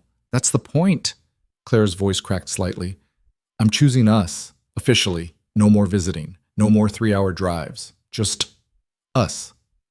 Ethan felt tears on his face and didn't bother wiping them away. Jamie's going to lose his mind, in a good way. Is he home? Can I tell him?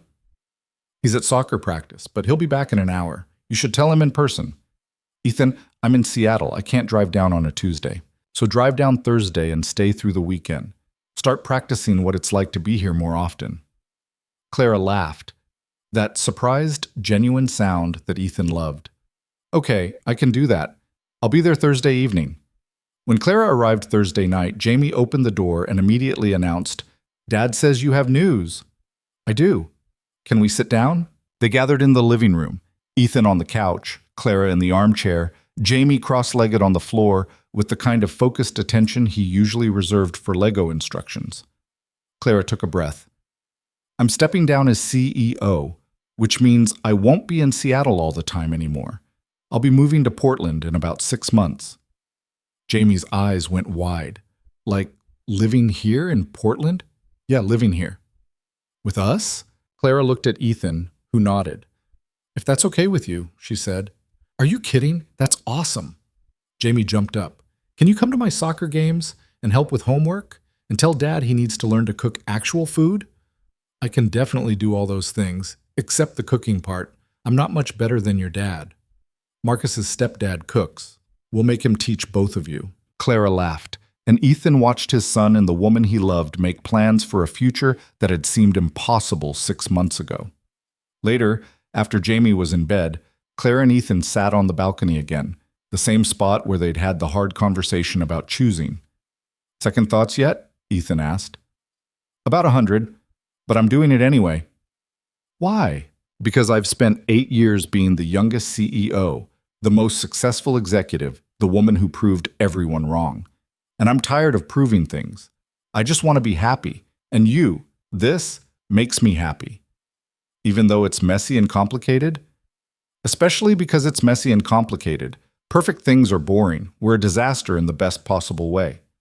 Ethan kissed her, soft and slow. I love you. I love you too, even though you can't cook. I make excellent toast. Toast doesn't count. The next 6 months were a whirlwind of transition. Clara worked with the board to find and train her replacement, a sharp executive from their San Francisco office who had none of Clara's baggage and all of her strategic brilliance. The handoff was smooth, professional, and completely surreal for Clara to watch. Ethan's division continued to exceed targets. The quarterly reviews became routine. By March, even David Chen had to admit that the relationship between Ethan and Clara had zero negative impact on their professional performance. Jamie's 8th birthday came and went, celebrated with a party where Clara helped organize games and didn't panic when 12 children descended into sugar-fueled chaos. Marcus's mom pulled Ethan aside at one point and said, "Your girlfriend's good with kids, better than she thinks. She's getting there. You planning to marry her?" Ethan blinked. That's direct. I'm a therapist. Direct is my default. But seriously, you thinking about it? Yeah, I'm thinking about it. Good. Jamie deserves stability, and you deserve to be happy. In April, Clara officially stepped down as CEO. The company threw her a farewell party that felt like a funeral for the life she was leaving behind. Colleagues gave speeches about her achievements. The board presented her with a plaque, and Clara smiled through all of it while mentally counting down the hours until she could drive to Portland for the last time as a visitor. She moved into Ethan's apartment on a Saturday, the same weekend Jamie's soccer team made the playoffs. They spent the morning carrying boxes, the afternoon watching Jamie's team win their game, and the evening eating pizza on the floor because they hadn't unpacked the dining table yet. This is my life now, Clara said, looking around at the chaos of boxes and furniture. Playoff soccer and pizza, and arguments about where the couch should go. Having regrets? Ethan asked. None. Okay, maybe one. I regret not learning to cook before moving in with a man whose culinary skills peak at toast. We'll learn together. That's terrifying, but okay. Jamie wandered over with cheese on his face. Clara, can you help me set up my Lego table in my room? Dad puts things in the wrong place. I put things in logical places, Ethan protested. Logical isn't the same as right. Clara grinned. I like your thinking, kid. Let's go reorganize. She followed Jamie to his room and Ethan sat in the middle of the chaos listening to them debate furniture placement. This was what he'd been fighting for. Not romance or passion, but the mundane beauty of building a life together. The kind where Clara knew how Jamie liked his Lego table arranged, and Jamie trusted her opinion over his father's, and all of them were figuring out how to be a family without any clear blueprint. It wasn't perfect. Clara struggled with the lack of structure, with days that had no clear objectives or quarterly goals. She started consulting for tech startups, advising boards, building a career that was hers but flexible. Jamie had occasional moments of missing the life where Clara only visited, where sharing his space wasn't required. Ethan navigated the balance between being a father and a partner, learning when to let Clara handle Jamie and when to step in. But they made it work. Messy and imperfect, but real. 6 months after Clara moved in, Ethan proposed. Not with a grand gesture or public declaration, but on a random Tuesday evening while they were doing dishes together. Clara said yes with soap suds on her hands and tears streaming down her face. They got married in a small ceremony the following spring, just family and close friends. Jamie was the ring bearer and took his role so seriously that he practiced walking down the aisle 17 times. Marcus and his family came. Michelle Torres flew up from Portland to attend. Even Margaret Torres from the board showed up, telling Clara, "I'm glad you chose happiness over a title. Not many people are brave enough." The ceremony was simple, the vows honest, and the future uncertain in the way all futures are. But standing there with Clara's hand in his and Jamie grinning in the front row, Ethan felt something he hadn't felt in years. Not just happiness, but peace. The kind that comes from knowing you chose the hard thing and made it work anyway. During the reception, Jamie pulled Clara aside. "So you're officially my stepmom now." "Technically, yeah, but we can still stick with Clara if you want." Jamie thought about it seriously. "Can I call you Mom sometimes, when it feels right?" Clara's eyes filled with tears. "Yeah, you can call me Mom sometimes." "Cool, but mostly still Clara." "That works for me." Later, when the guests had left and the venue was being cleaned up, Ethan found Clara standing alone looking out at the city. He wrapped his arms around her from behind. "Having second thoughts?" "Not even a little." Clara leaned back against him. "I was just thinking about how scared I was. Of wanting this. Of choosing something I couldn't control. And now? Now I'm still scared, but I'm also happier than I've ever been, which maybe means the things worth having are the ones that terrify you." That's a very profound observation for someone who claimed not to understand happiness. "I'm learning. You're a good teacher." They stood there watching the sunset. Two people who'd fought for something impossible and made it real anyway. Not through grand gestures or perfect choices, but through choosing each other repeatedly. Through being honest when lying was easier. Through showing up when running was simpler. Jamie found them a few minutes later. "Are you guys being mushy again?" "Completely mushy," Ethan confirmed. "Gross, but also kind of nice." Jamie squeezed between them. "This is good. Us. This family." "Yeah," Clara said softly. "It really is." And it was. Not because everything was easy or perfect, but because they'd all chosen it. The mess and the complications and the beautiful uncertainty of building something together. Because sometimes the bravest thing you can do is admit you want something and then fight like hell to keep it. Because fear is just another kind of currency, and the things that cost you everything are often the ones worth everything. Ethan had spent 3 years being a single father, keeping his life controlled and contained. Clara had spent 8 years being CEO, measuring her worth in titles and achievements. Jamie had spent his childhood learning to adapt to whatever came next. And together, they'd built something none of them could have managed alone. A family that made sense not because it followed any traditional blueprint, but because they'd chosen each other, messy and imperfect and absolutely worth it. That's what Ethan was thinking as he stood there with his wife's hand in his and his son leaning against his side. That sometimes the story doesn't go the way you planned. Sometimes you fall for your boss, get transferred 3 hours away, fight your way back, and build a life from the wreckage. Sometimes you get scared and choose courage anyway. Sometimes you risk everything and find out it was worth it all along. And sometimes, just sometimes, the messy, complicated, impossible thing turns out to be exactly what you needed.